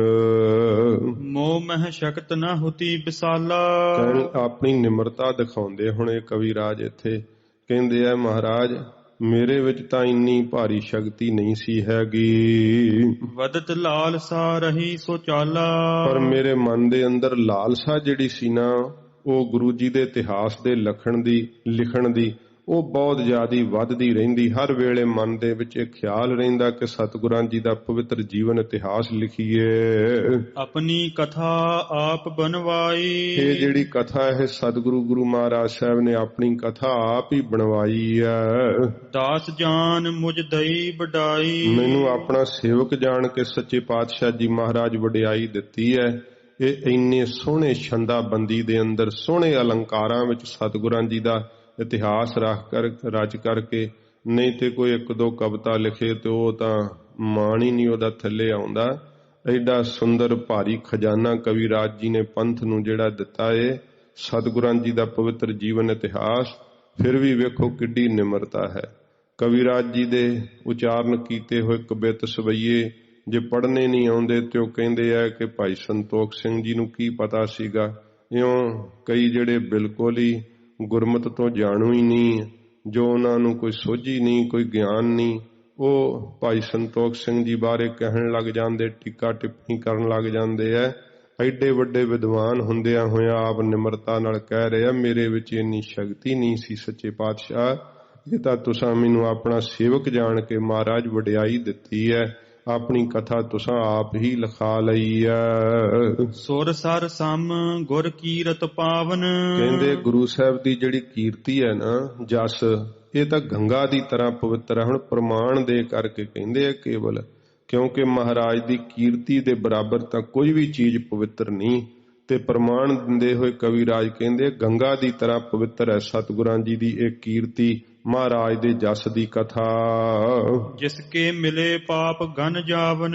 ਤੇ ਜਿਵੇਂ ਗੰਗਾ ਵਿੱਚ ਮੰਨਦੇ ਆ ਕਿ ਇਸ਼ਨਾਨ ਕਰਨ ਨਾਲ ਪਾਪ ਨਾਸ਼ ਹੋ ਜਾਂਦੇ ਆ, ਅਸਲ ਵਿੱਚ ਕਵਿਰਾਜ ਕਹਿੰਦੇ ਗੁਰੂ ਸਾਹਿਬ ਦੇ ਜਸ ਦੀ ਕਥਾ ਹੈ। ਸਤਿਗੁਰਾਂ ਦੇ ਜਸ ਰੂਪੀ ਜਿਹੜੀ ਇਹ ਕਥਾ ਰੂਪ ਗੰਗਾ ਦੇ ਅੰਦਰ ਇਸ਼ਨਾਨ ਕਰੀਏ ਨਾ, ਜਨਮਾਂ ਜਨਮਾਂਤਰਾਂ ਦੇ ਕੀਤੇ ਹੋਏ ਪਾਪ ਨਾਸ਼ ਹੋ ਜਾਂਦੇ ਆ। ਇਹਦਾ ਇਸ਼ਨਾਨ ਕੀ ਹੈ? ਕੰਨਾਂ ਨਾਲ ਸੁਣਨਾ ਮਹਾਰਾਜ ਜੀ ਦੇ ਜਸ ਨੂੰ, ਇਹਦਾ ਇਸ਼ਨਾਨ ਹੈ ਕਥਾ ਰੂਪੀ ਗੰਗਾ ਦਾ। ਨਿੰਦਕ ਮੂਰਖ ਮਤ ਸਰ ਧਾਰੀ। ਹੁਣ ਇਹ ਪੰਕਤੀ ਜਿਹੜੀ ਹੈ ਨਾ, ਇਹ ਸਾਬਤ ਕਰਦੀ ਹੈ ਕਿ ਕਵਿਰਾਜ ਜਦੋਂ ਕਥਾ ਲਿਖਾਉਂਦੇ ਸੀਗੇ ਤੇ ਉਦੋਂ ਬਹੁਤ ਸਾਰੇ ਜਿਹੜੇ ਇਹੋ ਜਿਹੇ ਖੁਣ ਸਿਖਾਉਣ ਵਾਲੇ ਉਹ ਕਵਿਰਾਜ ਜੀ ਦੇ ਕਥਾ ਦੇ ਲਿਖਣ ਵਿੱਚ ਵਿਘਨ ਪਾਉਂਦੇ ਸਨ। ਤੇ ਬਹੁਤ ਸਾਰੀਆਂ ਐਸੀਆਂ ਚੀਜ਼ਾਂ ਵੀ ਹੋਣਗੀਆਂ ਜਿਹੜੀਆਂ ਆਪਣੇ ਮਤ ਮੁਤਾਬਕ ਇਸ ਕਥਾ ਵਿੱਚ ਪਾਉਣੀਆਂ ਚਾਹੁੰਦੇ ਹੋਣਗੇ ਜਾਂ ਰਲਗੱਡ ਕਰਨੀ ਚਾਹੁੰਦੇ ਹੋਣਗੇ। ਬਹੁਤ ਸਾਰੇ ਵਿਘਨ ਕਵਿਰਾਜ ਜੀ ਇੱਥੇ ਜ਼ਿਕਰ ਕਰ ਰਹੇ ਹੈ ਕਿ ਉਹ ਕਥਾ ਦੇ ਲਿਖਣ ਵਿੱਚ, ਇਹਦੇ ਵਿੱਚ ਮਿਲਾਵਟ ਕਰਨ ਵਿੱਚ ਪਾਉਂਦੇ ਸਨ, ਆਪੋ ਆਪਣਾ ਯਤਨ ਕਰਦੇ ਸਨ ਤੇ ਉਹਨਾਂ ਦੀ ਬਾਬਤ ਜ਼ਿਕਰ ਕਰਦੇ ਨੇ ਇਸੇ ਪ੍ਰਕਾਰ ਹੀ। ਨਿੰਦਕ ਮੂਰਖ ਮਤ ਸਰ ਧਾਰੀ। ਕਹਿੰਦੇ ਨਿੰਦਕ ਨੇ ਤੇ ਮਤਸਰ ਜਿਹੜੇ ਹਨ ਈਰਖਾ ਕਰਨ ਵਾਲੇ, ਤੇ ਮੂਰਖ ਹਨ ਜਿਨ੍ਹਾਂ ਨੂੰ ਕੁਝ ਪਤਾ ਹੀ ਨਹੀਂ। ਇਹ ਤਿੰਨ ਤਰ੍ਹਾਂ ਦੇ ਕਵਿਰਾਜ ਜੀ ਨੇ ਜ਼ਿਕਰ ਕੀਤੇ ਆ। ਫਿਰ ਪੜੋ। ਨਿੰਦਕ ਮੂਰਖ ਮਤ ਸਰ ਧਾਰੀ। ਇੱਕ ਤਾਂ ਈਰਖਾ ਧਾਰਨ ਕਰਦੇ ਆ, ਉਹਨਾਂ ਨੂੰ ਇਹ ਪਤਾ ਨਹੀਂ ਕਿ ਅਸੀਂ ਕਿਉਂ ਇਹ ਕਰ ਰਹੇ ਆ, ਭਾਵੇਂ ਕਿ ਪਤਾ ਵੀ ਹੋਵੇ ਕਿ ਇਹ ਬਹੁਤ ਕੋਈ ਚੰਗਾ ਕਰਮ ਕਰ ਰਹੇ ਆ, ਪਰ ਫਿਰ ਵੀ ਜਿਹਨੂੰ ਈਰਖਾ ਦਾ ਡੰਗ ਵੱਜਾ ਹੁੰਦਾ ਨਾ, ਉਹ ਭਾਵੇਂ ਕਰਮ ਕਿੰਨਾ ਵੀ ਉੱਤਮ ਕੋਈ ਕਰ ਰਿਹਾ ਹੋਵੇ, ਉਹ ਈਰਖਾ ਕਰਦਾ ਹੋਇਆ ਉਹਦਾ ਵਿਰੋਧ ਹੀ ਕਰਦਾ ਹੈ। ਇੱਕ ਤਾਂ ਐਸੇ ਨੇ ਜਿਹੜੇ ਕਵਿਰਾਜ ਕਹਿੰਦੇ ਸਾਡੇ ਨਾਲ ਮਤਸਰ ਈਰਖਾ ਕਰਦੇ ਆ। ਹੁਣ ਈਰਖਾ ਦਾ ਹੋਣਾ ਸੁਭਾਵਿਕ ਹੈ।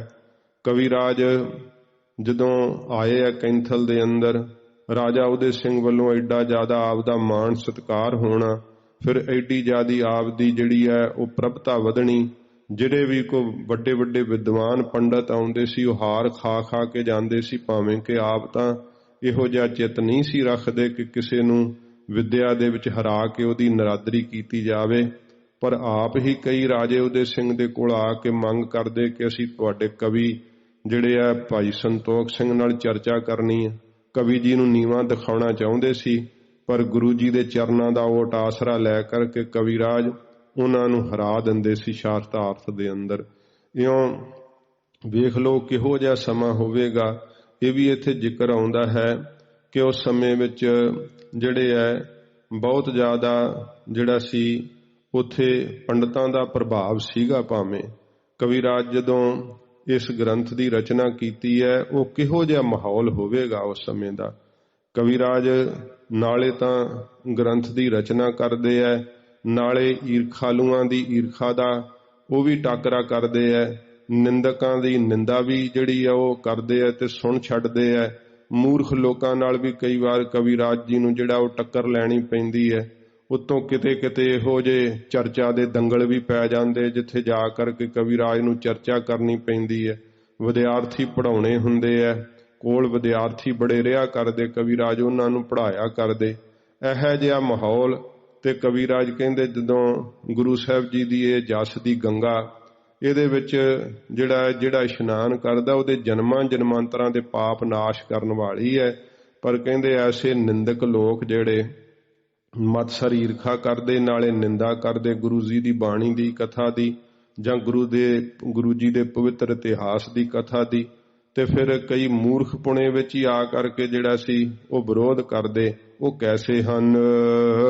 ਰਾਸ਼ਪ ਮਹਿਕ ਕੋਲ ਸਮ ਭਾਰੀ। ਕਵਿਰਾਜ ਜੀ ਨੇ ਉਹਨਾਂ ਨੂੰ ਦਰਜਾ ਦਿੱਤਾ ਹੈ। ਕਹਿੰਦੇ ਰਾਸ਼ਪ ਗਧੇ ਨੂੰ ਕਹਿੰਦੇ ਆ, ਤੇ ਫਿਰ ਕੋਲ ਸੂਰ ਨੂੰ ਕਹਿੰਦੇ ਆ। ਫਿਰ ਪੜੋ ਰਾਸ਼ਪ ਮਹਿਕ ਕੋਲ ਸਮ ਭਾਰੀ। ਕੋਲ ਸੂਰ ਨੂੰ ਕਹਿੰਦੇ, ਮਹਿਕ ਝੋਟੇ ਨੂੰ ਕਹਿੰਦੇ ਆ। ਕਵਿਰਾਜ ਕਹਿੰਦੇ ਇਹੋ ਜਿਹੇ ਆ ਜਿਹੜੇ ਗਧਿਆਂ ਵਾਂਗੂ ਦਲੱਤੇ ਹੀ ਮਾਰਨਾ ਜਾਣਦੇ ਆ, ਈਰਖਾ ਦੇ ਦਲੱਤੇ ਹੀ ਮਾਰਦੇ ਆ, ਝੋਟਿਆਂ ਵਾਂਗੂ ਮੂਰਖਾਂ ਵਾਂਗੂ ਸਿਰ ਹੀ ਮਾਰਨਾ ਜਾਣਦੇ ਆ। ਭਾਵ ਆਪਣੇ ਜਿਹੜੇ ਆ ਮੂੰਹ ਤੋਂ ਕੌੜੇ ਵਾਕ ਕਹਿ ਕੇ ਕਟੋਰਾਂ ਹੀ ਲਾਉਣੀਆਂ ਜਾਣਦੇ ਆ।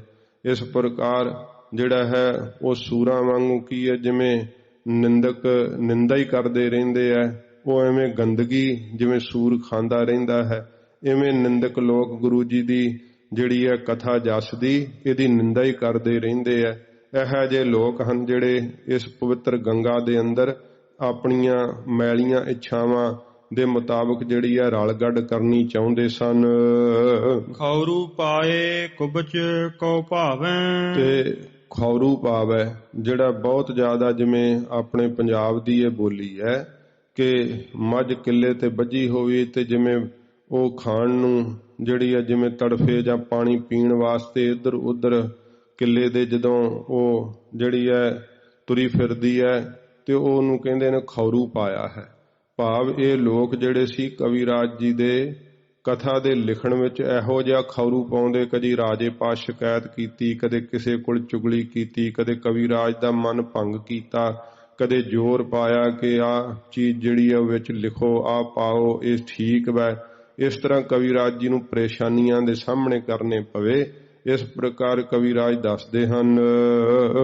ਦੂਖਤ ਕਰਨ ਗਾਂਧਲੀ ਕਾਂਖੈ। ਤੇ ਇਹ ਦੂਸ਼ਿਤ ਕਰਨੀ, ਭਾਵ ਜਿਵੇਂ ਇਹ ਜਿਹੜੇ ਜਾਨਵਰ ਵੈ ਗੰਗਾ ਨੂੰ ਕਹਿੰਦੇ ਦੂਸ਼ਿਤ ਕਰ ਦਿੰਦੇ ਆ ਨਾ, ਇਸ ਤਰ੍ਹਾਂ ਗੁਰੂ ਮਹਾਰਾਜ ਸਾਹਿਬ ਜੀ ਦੀ ਜਸ ਰੂਪੀ ਕਥਾ ਰੂਪੀ ਇਹ ਗੰਗਾ ਨੂੰ ਇਹ ਦੂਸ਼ਿਤ ਕਰਨਾ ਚਾਹੁੰਦੇ ਆ। ਪ੍ਰਤੱਖ ਹੁਣ ਕਵਿਰਾਜ ਜੀ ਆਪਣੀ ਕਲਮ ਨਾਲ ਦੱਸ ਰਹੇ ਆ, ਉਸ ਸਮੇਂ ਦੇ ਹਾਲਾਤਾਂ ਨੂੰ ਜ਼ਿਕਰ ਕਰ ਰਹੇ ਆ ਕਿ ਗਾਂਧਲੀ ਕਰਨਾ ਚਾਹੁੰਦੇ ਆ, ਜਿਹੜਾ ਮੈਲੀ ਕਰਨਾ ਚਾਹੁੰਦੇ ਆ, ਗੁਰੂ ਸਾਹਿਬ ਦੇ ਜਸ ਵਿੱਚ ਫਰਕ ਪਾਉਣਾ ਚਾਹੁੰਦੇ ਹਨ। ਸੋ ਝਖ ਮਾਰਤ ਰਹਿ ਕੁਪੱਤੇ।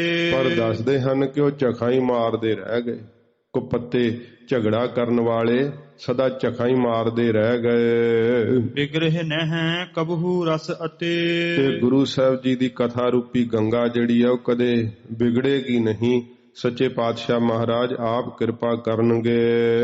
ਮਹਿਕ ਕੋਲ ਖਰ ਸਵਾਨ ਮਿਲ ਚਹੈ। ਹੁਣ ਇੱਥੇ ਇੱਕ ਹੋਰ ਨਾਲ ਜਿਹੜਾ ਹੈ ਉਹਨਾਂ ਨੂੰ ਦਰਜਾ ਦਿੱਤਾ, ਜਿਹੜੇ ਗੁਰੂ ਮਹਾਰਾਜ ਦਾ ਜਸ ਸੁਣ ਕੇ ਦੁੱਖ ਮੰਨਦੇ ਹਨ ਤੇ ਉਹਨਾਂ ਨੂੰ ਹੁਣ ਕੁੱਤਿਆਂ ਦਾ ਦਰਜਾ ਵੀ ਦੇਵੇ ਕਿ ਕੁੱਤੇ ਪਾੜ ਖਾਂਦੇ ਹਨ।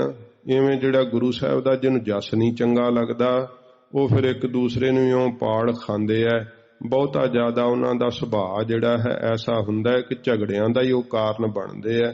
ਇੱਥੇ ਕਹਿੰਦੇ ਹਨ ਕਵਿਰਾਜ, ਫਿਰ ਪੜੋ। ਮਹਿਕ ਕੋਲ ਖਰ ਸੁਆਨ ਮਿਲ। ਕਹਿੰਦੇ ਖਰ ਖੋਤੇ ਮਹਿਕ ਝੋਟੇ ਕੋਲ ਸੂਰ ਤੇ ਕੁੱਤਿਆਂ ਵਰਗੇ ਹਨ। ਚਾਹੇ ਮਲਨ ਕਰ ਗੰਗ ਤੇ ਮਲੀਨ ਕਰਨਾ ਚਾਹੁੰਦੇ ਆ ਗੁਰੂ ਸਾਹਿਬ ਦੇ ਜਸ ਰੂਪੀ ਗੰਗਾ ਨੂੰ। ਤਿਮ ਬਾਦੀ ਗੁਰ ਕਥਾ ਕੋ ਇਵੇਂ ਝਗੜਾਲੂ ਜਿਹੜੇ ਆ ਗੁਰੂ ਸਾਹਿਬ ਜੀ ਦੀ ਕਥਾ ਨੂੰ। ਚੱਲੇ ਨਾ ਬਸ ਕੁਛ ਸੰਗ ਉਹ ਚਾਹੁੰਦੇ ਆ ਕਿ ਕਥਾ ਵਿੱਚ ਕੋਈ ਰਲ ਗੱਡ ਕਰ ਦਈਏ, ਪਰ ਉਹਨਾਂ ਦਾ ਵਸ ਨਹੀਂ ਕੁਝ ਚੱਲਦਾ। ਇਹ ਕਵਿਰਾਜ ਜੀ ਦੀ ਲਿਖਤ ਦੱਸ ਰਹੀ ਹੈ ਕਿ ਕਿਹੋ ਜਿਹੇ ਹਾਲਾਤ ਬਣੇ ਹੋਣਗੇ, ਕਿਸ ਤਰ੍ਹਾਂ ਦਾ ਵਿਰੋਧੀਆਂ ਵੱਲੋਂ ਜ਼ੋਰ ਪੈਂਦਾ ਹੋਵੇਗਾ। ਜਿਹੜੇ ਗੁਰੂ ਨਾਨਕ ਦੇਵ ਸੱਚੇ ਪਾਤਸ਼ਾਹ ਜੀ ਮਹਾਰਾਜ ਦੇ ਇਤਿਹਾਸ ਵਿੱਚ ਜਾਂ 10 ਪਾਤਸ਼ਾਹੀਆਂ ਦੇ ਇਤਿਹਾਸ ਵਿੱਚ ਆਪਣੀ ਮਰਜ਼ੀ ਵਰਤਣਾ ਚਾਹੁੰਦੇ ਸੀ, ਕਵਿਰਾਜ ਅਨੰਨ ਗੁਰਸਿੱਖ ਸਨ। ਸੱਚੇ ਪਾਤਸ਼ਾਹ ਜੀ ਮਹਾਰਾਜ ਵਿੱਚ ਅਟਲ ਵਿਸ਼ਵਾਸ ਤੇ 10 ਪਾਤਸ਼ਾਹੀਆਂ ਨੂੰ ਇੱਕ ਸਰੂਪ ਮੰਨਦੇ ਸੀ ਕਵਿਰਾਜ ਜੀ। ਉਹਨਾਂ ਦੀਆਂ ਲਿਖਤਾਂ ਤੋਂ ਸਾਨੂੰ ਪ੍ਰਾਪਤ ਹੁੰਦਾ ਹੈ। ਤੇ ਸੱਚੇ ਪਾਤਸ਼ਾਹ ਜੀ ਮਹਾਰਾਜ ਦੀ ਕਿਰਪਾ ਸਦਕਾ ਆਪ ਇੱਕ ਅਕਾਲ ਪੁਰਖ ਵਾਹਿਗੁਰੂ ਦੇ ਉਪਾਸ਼ਕ ਕਵਿਰਾਜ ਕਹਿੰਦੇ ਝਖਾਈ ਮਾਰਦੇ ਰਹਿ ਗਏ। ਸੱਚੇ ਪਾਤਸ਼ਾਹ ਜੀ ਮਹਾਰਾਜ ਦੀ ਕਥਾ ਜਿਹੜੀ ਆ ਪਾਵਨ ਪਵਿੱਤਰ ਹੈ, ਕਿਸੇ ਦਾ ਕੋਈ ਜ਼ੋਰ ਨਹੀਂ ਚੱਲਿਆ। ਪਰ ਗੁਣ ਨਹੀਂ ਸਰਾਹਤੇ ਕਹਿੰਦੇ ਪਰਾਇਆ ਦਾ ਹੁਣ ਉਹਨਾਂ ਦਾ ਸੁਭਾਅ ਵੀ ਦੱਸਦੇ। ਕਹਿੰਦੇ ਪਰਾਏ ਵਿੱਚ ਗੁਣ ਹੋਵੇ ਨਾ ਤੇ ਉਹਨਾਂ ਨੂੰ ਪਰਾਏ ਦੇ ਗੁਣ ਕਰਨ ਵਾਸਤੇ, ਗੁਣ ਦੀ ਸਲਵਤਾ ਕਰਨ ਵਾਸਤੇ ਬੜਾ ਦੁੱਖ ਹੁੰਦਾ ਹੈ। ਕਿਸੇ ਦਾ ਗੁਣ ਵੇਖ ਲੈਣ ਨਾ ਤੇ ਬਹੁਤ ਜ਼ਿਆਦਾ ਉਹਨਾਂ ਦਾ ਮਨ ਸੜਦਾ ਹੈ। ਪ੍ਰਤਾਪ ਵੇਖ ਕੇ ਕਿਸੇ ਦਾ ਸਤਿਕਾਰ ਹੁੰਦਾ ਵੇਖ ਕਰਕੇ ਉਹਨਾਂ ਕੋਲੋਂ ਸਹਾਰਿਆ ਹੀ ਨਹੀਂ ਜਾਂਦਾ, ਬੜਾ ਦੁੱਖ ਮੰਨਦੇ ਆ। ਤੇ ਜੇ ਆਪਣਾ ਕੋਈ ਉਹਨਾਂ ਨੇ ਗੁਣ ਦੱਸਣਾ ਹੋਵੇ ਤੇ ਆਪਣੇ ਮੂੰਹਾਂ ਆਪ ਹੀ ਮੀਆਂ ਮਿੱਠੂ ਬਣਦੇ, ਆਪਣੀ ਬਾਹਲੀ ਸਿਫਤ ਬੜਾ ਹੀ ਜ਼ਿਆਦਾ। ਫਿਰ ਉਹਨਾਂ ਨੂੰ ਜੇ ਕੋਈ ਹੋਰ ਕਰਦੇ ਤਾਂ ਉਹਦਾ ਬੜਾ ਹੀ ਚੰਗਾ ਲੱਗਦਾ ਉਹਨਾਂ ਨੂੰ। ਤੇ ਕਿਸੇ ਦਾ ਕੋਈ ਗੁਣ ਹੋਵੇ, ਕਿਸੇ ਵਿੱਚ ਕੋਈ ਲਿਆਕਤ ਹੋਵੇ, ਉਹਨਾਂ ਨੂੰ ਜਿਹੜੀ ਉਹ ਸਹਾਰੀ ਨਹੀਂ ਜਾਂਦੀ, ਉਹਨੂੰ ਆਪ ਨਹੀਂ ਆਪਣੇ ਮੁਖ ਤੋਂ ਉਹਦੀ ਸਿਫਤ ਕਰ ਸਕਦੇ। ਆਪਣੇ ਮਹਿ ਗੁਣ ਨਾਹੇ ਆਪਣੇ ਵਿੱਚ ਤਾਂ ਕੋਈ ਗੁਣ ਹੈ ਹੀ ਨਹੀਂ। ਇਹੋ ਜਿਹੀ ਹਾਲਤ ਹੁੰਦੀ ਹੈ ਉਸ ਪੁਰਖ ਦੀ। ਕਵਿਰਾਜ ਕਹਿੰਦੇ ਆਪਣੇ ਵਿੱਚ ਗੁਣ ਨਹੀਂ, ਦੂਸਰੇ ਵਿੱਚ ਗੁਣ ਵੇਖ ਕਰਕੇ ਉਹਦੀ ਸਲਵਤਾ ਨਹੀਂ ਕਰ ਸਕਦੇ। ਇਹਾਂ ਤਪੇ ਚਿਤ ਦੁਖ ਲਹੈ ਉਹਨਾਂ ਦੀ ਹਾਲਤ ਕੀ ਹੁੰਦੀ? ਕਹਿੰਦੇ ਇੱਥੇ ਤਪਦੇ ਰਹੇ ਚਿੱਤ ਉਹਨਾਂ ਦੇ, ਜ਼ੋਰ ਲਾਉਂਦੇ ਰਹੇ ਸਾਡੀ ਕਥਾ ਦੇ ਵਿੱਚ ਜਿਹੜਾ ਵਿਘਨ ਪਾ ਕਰਕੇ। ਮਰੇ ਨਰਕ ਮਹਿ ਪਾਹੇ ਐਸਾ ਗੁਰੂ ਨਿੰਦਕ ਜਦੋਂ ਮਰਦਾ ਫਿਰ ਮਰ ਕੇ ਨਰਕਾਂ 'ਚ ਹੀ ਪੈਂਦਾ। ਕਵਿਰਾਜ ਕਹਿੰਦੇ ਭਾਈ ਜਿਹੜਾ ਗੁਰੂ ਨਿੰਦਕ ਆ ਉਹਦੀ ਇਹੀ ਹਾਲਤ ਹੁੰਦੀ ਹੈ। ਇਹ ਸਮੇਂ ਦੇ ਹਾਲਾਤ ਕਵਿਰਾਜ ਜੀ ਨੇ ਲਿਖੇ ਹੈ ਕਿ ਉਸ ਸਮੇਂ ਕਿਹੋ ਜਿਹਾ ਜਿਹੜਾ ਸੀ ਉਹ ਸਮਾਂ ਆਣ ਬਣਿਆ।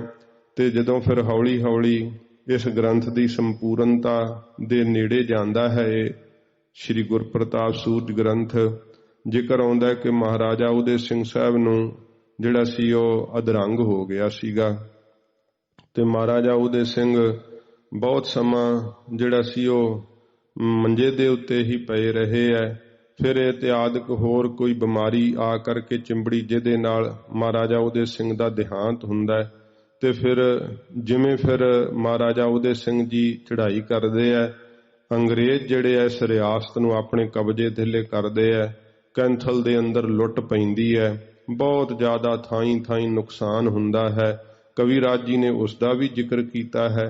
ਤੇ ਜਦੋਂ ਗ੍ਰੰਥ ਦੇ ਸੰਪੂਰਨ ਕਰਨ ਦੀ ਜਿਹੜੀ ਕਵਿਰਾਜ ਜੀ ਦੀ ਲਾਲਸਾ ਹੈ, ਉਸ ਸਮੇਂ ਗੁਰੂ ਸਾਹਿਬ ਨੂੰ ਬਹੁਤ ਪਿਆਰ ਨਾਲ ਆਰਾਧਦੇ ਆ, ਸੱਚੇ ਪਾਤਸ਼ਾਹ ਨੂੰ ਚੇਤੇ ਕਰਦੇ ਆ ਬਾਰ-ਬਾਰ ਆਪਣੀ ਕਵਿਤਾ ਦੇ ਅੰਦਰ ਕਿ ਮਹਾਰਾਜ ਮੇਰੇ ਸਵਾਸ ਪੂਰੇ ਹੋਣ ਤੋਂ ਪਹਿਲਾਂ ਪਹਿਲਾਂ ਮਹਾਰਾਜ ਇਹ ਗ੍ਰੰਥ ਸੰਪੂਰਨ ਹੋ ਜਾਵੇ।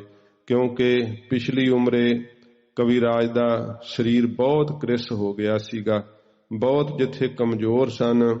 ਤੇ ਆਪਣੇ ਕਾਰਜ ਦੀ ਪੂਰਤੀ ਵਾਸਤੇ ਸੱਚੇ ਪਾਤਸ਼ਾਹ ਜੀ ਮਹਾਰਾਜ ਦੇ ਅੱਗੇ ਅਰਦਾਸ ਕਰਦੇ ਹੈ। ਇਹੋ ਜੀਆਂ ਪੰਕਤੀਆਂ, ਗੋਬਿੰਦ ਸਿੰਘ ਗੁਰੂ ਗਤ ਦਾਇਕ ਆਨ ਕੀ ਆਸ ਨਹੀਂ ਮਨ ਰਾਈ। ਹੇ ਮੁਕਤੀ ਦਾਤਾ ਗੁਰੂ ਗੋਬਿੰਦ ਸਿੰਘ ਸੱਚੇ ਪਾਤਸ਼ਾਹ, ਹੁਣ ਤਾਂ ਹੋਰ ਕੋਈ ਆਸ ਨਹੀਂ ਸੱਚੇ ਪਾਤਸ਼ਾਹ, ਇੱਕ ਤੁਹਾਡੀ ਆਸ ਹੈ। ਮਹਾਰਾਜ ਕਿਰਪਾ ਕਰਕੇ ਇਸ ਗ੍ਰੰਥ ਦੀ ਸੰਪੂਰਨਤਾ ਕਰਾਓ। ਇਹੋ ਜੀਆਂ ਬਾਰ-ਬਾਰ ਕਵਿਰਾਜ ਜੀ ਨੇ ਫਿਰ ਬੇਨਤੀਆਂ ਕਰਨੀਆਂ। ਉਹ ਗੁਰੂ ਅਰਾਧਨਾ ਆਪਦੇ ਮਨ ਦੇ ਅੰਦਰ ਕੈਸੀ ਪ੍ਰਪੱਕ ਹੈ ਜ਼ਿਕਰ ਕਰਦੇ ਹਨ। ਕਵ ਕਰ ਬੰਦ ਗੁਰੂ ਪਦ ਬੰਦੇ, ਕਵਿਰਾਜ ਕਹਿੰਦੇ ਅਸੀਂ ਦੋਵੇਂ ਹੱਥ ਜੋੜ ਕੇ ਸਤਿਗੁਰਾਂ ਦੇ ਚਰਨਾਂ ਨੂੰ ਜਿਹੜਾ ਅਸੀਂ ਬੰਦਨਾ ਕਰਦੇ ਆ, ਨਮਸਕਾਰ ਕਰਦੇ ਆ। ਸਿੱਖੀ ਜਾਂਚਹਿ ਆਨੰਦ ਕੰਦੇ। ਆਨੰਦ ਦੇ ਮੁੱਢ ਸਤਿਗੁਰਾਂ ਜੀ ਦੇ ਕੋਲੋਂ ਅਸੀਂ ਸਿੱਖੀ ਮੰਗਦੇ ਆ। ਮਹਾਰਾਜ ਸਾਨੂੰ ਆਪਣੀ ਕਿਰਪਾ ਕਰੋ, ਸਿੱਖੀ ਬਖਸ਼ੋ। ਏਕ ਆਸ ਨਾਸੀ ਅਬ ਔਰੀ। ਮਹਾਰਾਜ ਇੱਕੋ ਆਸ ਤੁਹਾਡੀ ਹੈ, ਹੋਰ ਸਭ ਆਸਾਂ ਹੁਣ ਨਾਸ਼ ਹੋ ਗਈਆਂ ਕਿ ਰਾਜਾ ਉਦੈ ਸਿੰਘ ਸਾਡੀ ਬੈਠਾ ਸਹਾਇਤਾ ਕਰਦਾ ਸੀ, ਉਹ ਕਰੇਗਾ ਨਾ। ਰਾਜਾ ਉਦੈ ਸਿੰਘ ਤਾਂ ਚੜ੍ਹਾਈ ਕਰ ਗਿਆ, ਕਿਉਂਕਿ ਰਾਜਾ ਉਦੈ ਸਿੰਘ ਨੇ ਇਹ ਐਲਾਨ ਕੀਤਾ ਸੀ ਕਿ ਸ੍ਰੀ ਗੁਰਪ੍ਰਤਾਪ ਸੂਰਜ ਗ੍ਰੰਥ ਰਚਿਆ ਜਾ ਰਿਹਾ ਹੈ, ਜਿਹਦੇ ਕੋਲ ਜੋ ਵੀ ਗੁਰੂ ਸਾਹਿਬ ਦਾ ਇਤਿਹਾਸ ਹੈ, ਜਿੱਥੇ ਜੋ ਲਿਖਿਆ ਹੋਵੇਗਾ ਉਹ ਸਾਡੇ ਰਾਜ ਵਿੱਚ ਲੈ ਕਰਕੇ ਆਵੇ। ਤੇ ਇਉਂ ਬਹੁਤ ਸਾਰੇ ਜਿਹੜੇ ਸੀ ਨਾ, ਉਹ ਲਿਖਤੀ ਜਨਮ ਸਾਖੀਆਂ ਦੇ ਨੁਸਖੇ ਜਿਹੜੇ ਸੀ ਉਸ ਸਮੇਂ ਉੱਥੇ ਆਏ, ਪੋਥੀਆਂ ਸਾਹਿਬ ਆਈਆਂ। ਤੇ ਜਿਹੜੇ ਕੋਈ ਦੇ ਜਾਂਦੇ ਉਹਨਾਂ ਨੂੰ ਮਹਾਰਾਜਾ ਉਦੈ ਸਿੰਘ ਬਹੁਤ ਦੁਸ਼ਾਲੇ ਸੁੰਦਰ ਭੇਟ ਕਰਦੇ। ਜਿਹੜੇ ਕੋਈ ਨਾ ਦਿੰਦੇ ਆਪਣੀ ਧਰੋਹਰ ਜਾਣ ਕਰਕੇ ਉਹਨਾਂ ਦੇ ਉਤਾਰੇ ਕਰ ਲਏ ਜਾਂਦੇ। ਇਸ ਪ੍ਰਕਾਰ ਕਵਿਰਾਜ ਜੀ ਨੂੰ ਇਹ ਜਿਹੜੀ ਰਾਜਾ ਉਦੈ ਸਿੰਘ ਵੱਲੋਂ ਮਦਦ ਮਿਲਣੀ ਨਾ, ਜਦੋਂ ਰਾਜਾ ਉਦੈ ਸਿੰਘ ਵੀ ਚੜ੍ਹਾਈ ਕਰ ਗਿਆ ਉਦੋਂ ਇਹ ਬੇਨਤੀਆਂ ਦੇ ਸ਼ਬਦ ਕਹੇ, ਮਹਾਰਾਜ ਹੁਣ ਕੋਈ ਓਟ ਨਹੀਂ ਰਹਿ ਗਈ, ਇੱਕ ਸੱਚੇ ਪਾਤਸ਼ਾਹ ਆਪ ਜੀ ਦੀ ਓਟ ਹੈ, ਸਭ ਆਸਾਂ ਚੁੱਕ ਗਈਆਂ ਹਨ। ਦਰਸ਼ਨ ਦੇਹੋ ਲਾਲਸਾ ਮੋਰੀ। ਤੇ ਇਹ ਆਪਣੇ ਗ੍ਰੰਥ ਦੇ ਸੰਪੂਰਨ ਕਰਨ ਵਿੱਚ ਜ਼ਿੰਦਗੀ ਦੇ ਆਖਰੀ ਦਿਨ ਨੇ ਕਵਿਰਾਜ ਜੀ ਦੇ। ਕਹਿੰਦੇ ਮਹਾਰਾਜ ਮੇਰੇ ਅੰਦਰ ਤਾਂ ਹੁਣ ਪੂਰੀ ਬਹੁਤੀ ਲਾਲਸਾ ਹੈ, ਧੰਨ ਗੁਰੂ ਗੋਬਿੰਦ ਸਿੰਘ ਸੱਚੇ ਪਾਤਸ਼ਾਹ ਆਪਣਾ ਦਰਸ਼ਨ ਬਖਸ਼ ਦਿਓ। ਮਹਾਰਾਜ ਆਪਣਾ ਪਵਿੱਤਰ ਦਰਸ਼ਨ ਵਿਖਾ ਕੇ ਮਹਾਰਾਜ ਨਿਹਾਲ ਕਰ ਦਿਓ। ਜੀਵਤ ਜਗ ਮਹਿ ਸੁਖ ਦਏ। ਹੁਣ ਕਵਿਰਾਜ ਕਹਿੰਦੇ ਆ ਮਹਾਰਾਜ ਜਿਉਂਦਿਆਂ ਜਗਤ ਵਿੱਚ ਆਪ ਨੇ ਬਹੁਤ ਭਾਰੀ ਸੁੱਖ ਦਿੱਤੇ ਆ। ਬਾਂਛਤ ਪ੍ਰਾਪਤ ਕੀਨ। ਜੋ ਮਨ ਵਿੱਚ ਚਾਹੁੰਦੇ ਸਾਂ ਉਹ ਸਭ ਕੁਝ ਹੀ ਪ੍ਰਾਪਤ ਕਰ ਲਿਆ। ਮਹਾਰਾਜ ਜੋ ਮਨ ਨੇ ਚਿਤਵਿਆ ਉਹ ਗੁਰੂ ਗੋਬਿੰਦ ਸਿੰਘ ਸਾਹਿਬ ਜੀ ਆਪ ਨੇ ਬਖਸ਼ਿਸ਼ ਕਰ ਦਿੱਤਾ। ਹਿਰਦੈ ਭਰੋਸ ਪ੍ਰਲੋਕ ਕੋ। ਮਹਾਰਾਜ ਹਿਰਦੇ ਵਿੱਚ ਭਰੋਸਾ ਹੈ ਆਪ ਜੀ ਦਾ ਹੁਣ ਪ੍ਰਲੋਕ ਵਿੱਚ, ਕਿ ਆਪ ਜੀ ਪ੍ਰਲੋਕ ਵਿੱਚ ਰੱਖਿਆ ਕਰੋਗੇ, ਕਿਉਂਕਿ ਉੱਥੇ ਹੋਰ ਕੋਈ ਬਾਂਹ ਨਹੀਂ ਫੜਦਾ। ਹੋਏ ਸਹਾਇ ਪ੍ਰਬੀਨ। ਇਹ ਅੰਤਰਜਾਮੀ ਸਤਿਗੁਰੂ ਆਪ ਪ੍ਰਲੋਕ ਵਿੱਚ ਸਾਡੇ ਮਹਾਰਾਜ ਗਰੀਬ ਨਵਾਜ ਮੇਰੇ ਸਹਾਈ ਹੋਵੋ। ਸਭ ਇੱਛਾ ਪੂਰਨ ਕਰੀ। ਸਾਰੀਆਂ ਇੱਛਾ ਮਹਾਰਾਜ ਆਪ ਨੇ ਪੂਰੀਆਂ ਕਰ ਦਿੱਤੀਆਂ ਆਪਣੇ ਗਰੀਬ ਸਿੱਖ ਦੀਆਂ। ਹਲਤ ਬਿਖੈ ਸੁਖ ਦੀਨ। ਇਸ ਲੋਕ ਵਿੱਚ ਮਹਾਰਾਜ ਆਪ ਨੇ ਭਾਰੀ ਸੁੱਖ ਦਿੱਤੇ ਆ, ਕਿਉਂਕਿ ਕਵਿਰਾਜ ਕੋਲ ਬਹੁਤ ਭਾਰੀ ਐਸ਼ਵਰਜ ਰਿਹਾ ਜਦੋਂ ਆਪ ਨੇ ਕੈਂਥਲ ਦੇ ਵਿੱਚ ਆ ਕਰਕੇ ਨੌਕਰੀ ਕੀਤੀ ਹੈ। ਜ਼ਿੰਦਗੀ ਦੇ ਉਤਰਾ ਚੜਾ ਆਏ ਉਹ ਵੀ ਸਾਰੇ ਆਪ ਨੇ ਦੱਸੇ ਹੈ, ਕਿਉਂਕਿ ਜਿਹੜੇ ਗੁਣੀ ਪੁਰਖ ਹੁੰਦੇ ਆ ਨਾ ਉਹਨਾਂ ਨੂੰ ਕੋਈ ਨਾ ਸਤਿਕਾਰ ਦੇਵੇ ਤੇ ਤਾਂ ਵੀ ਉਹ ਪਰਵਾਹ ਨਹੀਂ ਕਰਦੇ। ਜੇ ਕੋਈ ਗੁਣਵਾਨ ਉਹਨਾਂ ਦੀ ਕਦਰ ਕਰਦਾ ਹੈ ਤਾਂ ਫਿਰ ਉਹਨਾਂ ਦੇ ਗੁਣ ਦਾ ਇਹੋ ਜਿਹਾ ਪ੍ਰਗਟਾਵਾ ਸੰਸਾਰ ਦੇ ਅੰਦਰ ਹੁੰਦਾ ਹੈ ਕਿ ਬਹੁਤ ਸਾਰੇ ਲੋਕ ਫਿਰ ਲਾਹਾ ਲੈ ਲੈਂਦੇ ਆ। ਬੜਾ ਭਾਰੀ ਜਗਤ ਨੂੰ ਜਿਹੜਾ ਹੈ ਉਹ ਲਾਭ ਪ੍ਰਾਪਤ ਹੁੰਦਾ ਹੈ।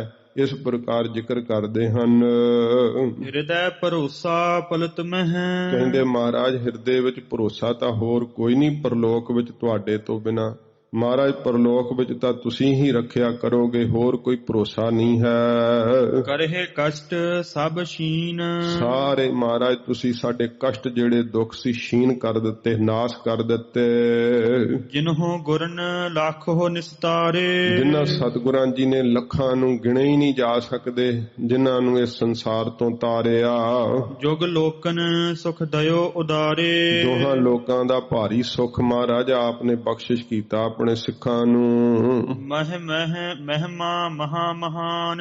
ਇਸ ਧਰਤੀ ਦੇ ਉੱਤੇ ਮਹਾਰਾਜ ਵੱਡੀ ਤੋਂ ਵੱਡੀ ਮਹਿਮਾ ਹੈ ਸੱਚੇ ਪਾਤਸ਼ਾਹ ਆਪ ਜੀ ਦੀ। ਛਪੀ ਨਹੀਂ ਸਭ ਲਖੇ ਜਹਾਨ। ਇਹ ਕੋਈ ਲੁਕੀ ਹੋਈ ਨਹੀਂ, ਸਾਰਾ ਜਹਾਨ ਸਾਰਾ ਸੰਸਾਰ ਹੀ ਜਾਣਦਾ ਹੈ।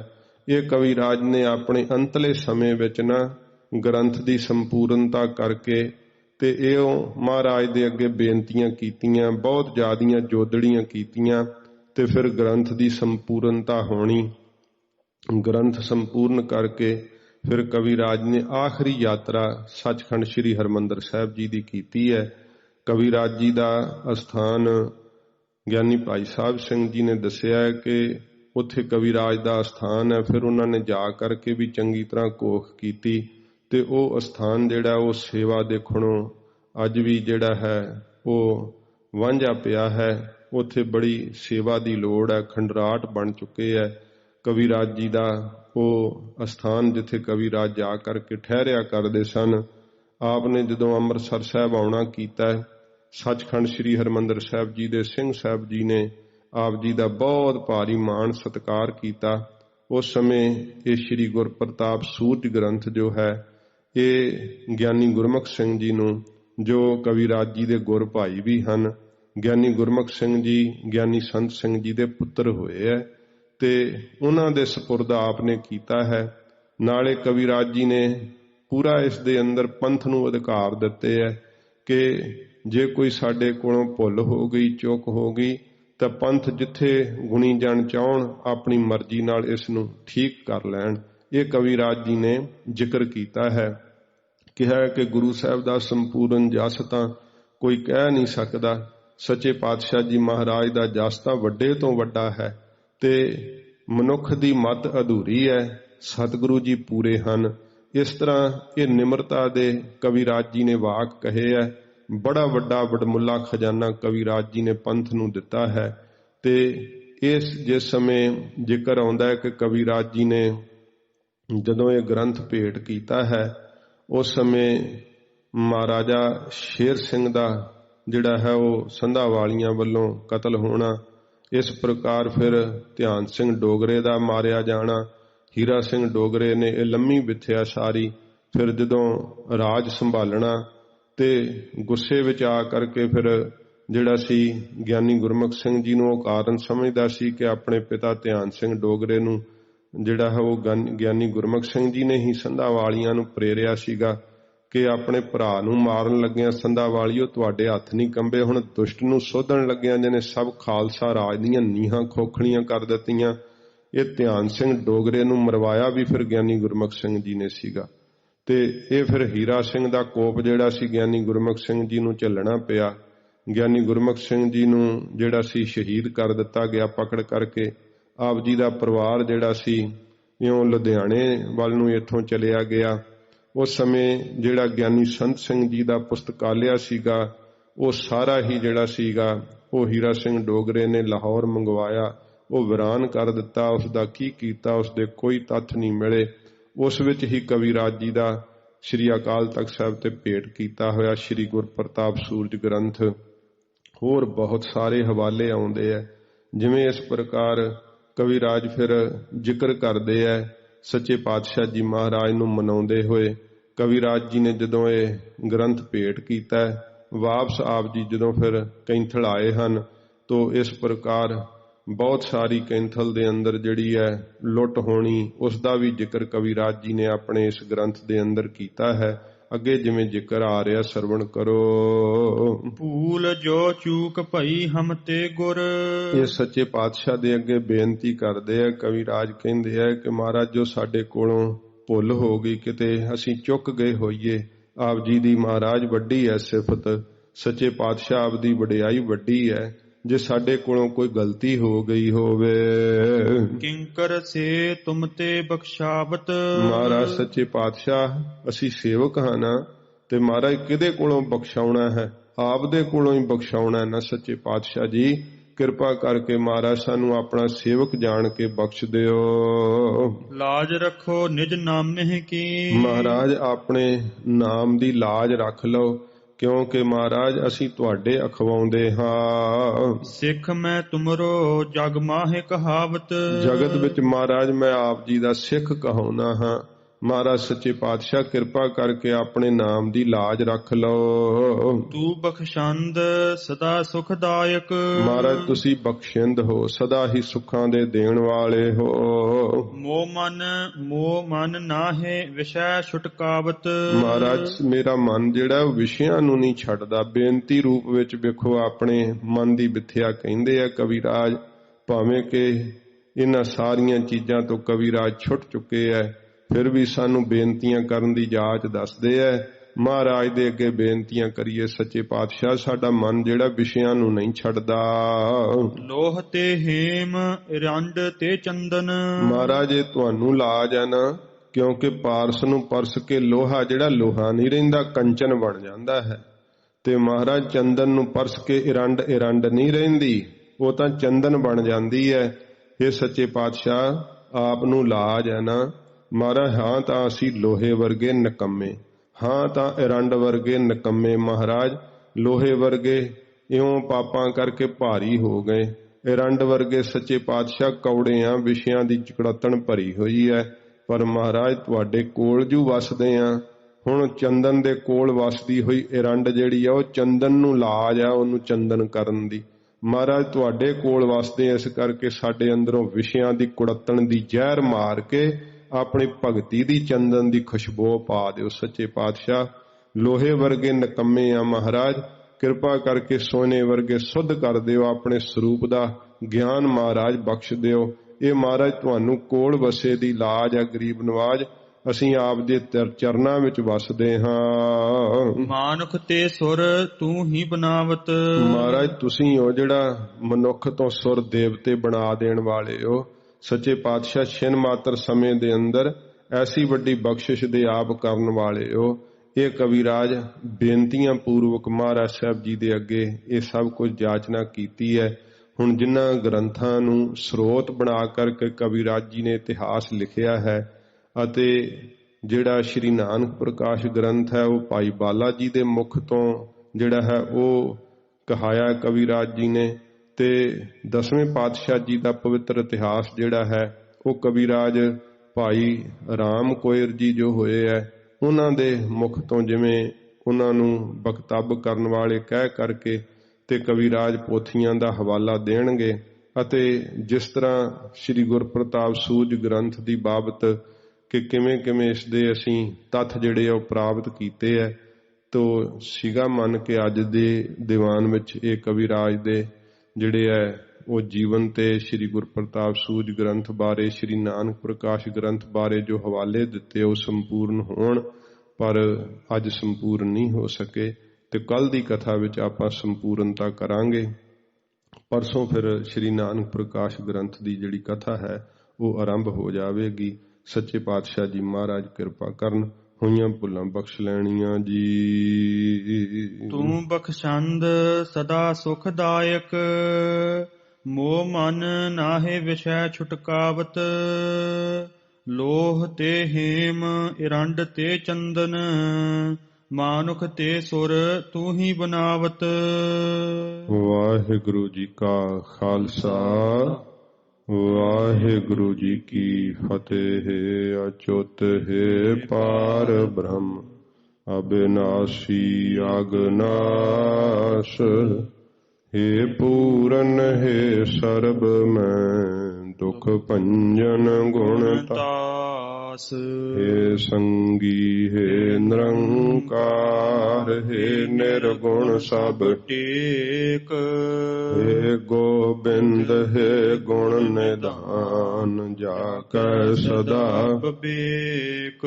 ਹੇ ਅਪਰੰਪਰ ਹਰ ਹਰੇ, ਹੈ ਪੀ ਹੋਵਨ ਹਾਰ। ਹੇ ਸੰਤ ਹੈ ਕੈ ਸੰਗ ਨਿਧਾਰਾ ਆਧਾਰ। ਹੇ ਠਾਕੁਰ ਹਉ ਦਾਸਰੋ, ਮੈਂ ਨਿਰਗੁਣ ਗੁਣ ਨਹੀਂ ਕੋਏ। ਨਾਨਕ ਦੀਜੈ ਨਾਮ ਦਾਨ, ਰਾਖੋ ਹੀਐ ਪਰੋਏ। ਆਏ ਪ੍ਰਭ ਸਰਣਾਗਤੀ, ਕਿਰਪਾ ਨਿਧ ਦਇਆਲ। ਏਕ ਅਖਰ ਹਰ ਮਨ ਬਸਤ, ਨਾਨਕ ਹੋਤ ਨਿਹਾਲ। ਵਾਹਿਗੁਰੂ ਨਾਮ ਜਹਾਜ ਹੈ, ਚੜੇ ਸੋ ਤਰੇ ਪਾਰ। ਜੋ ਸ਼ਰਧਾ ਕਰ ਸੇਵੰਦੇ, ਗੁਰ ਪਾਰ ਉਤਾਰਨ ਹਾਰ। ਕਥਾ ਨਿਤਾ ਪ੍ਰਤ ਹੋਤ ਹੈ, ਸੁਨੋ ਸੋ ਸਿੰਘ ਸੁਜਾਨ। ਨਾਨਕ ਗੁਰੂ ਗੋਬਿੰਦ ਸਿੰਘ ਜੀ, ਸਦਾ ਕਰੈ ਕਲਿਆਣ। ਨਾਨਕ ਗੁਰੂ ਗੋਬਿੰਦ ਸਿੰਘ ਜੀ, ਸਦਾ ਕਰੈ ਕਲਿਆਣ। ਵਾਹਿਗੁਰੂ ਜੀ ਕਾ ਖਾਲਸਾ, ਵਾਹਿਗੁਰੂ ਜੀ ਕੀ ਫਤਿਹ।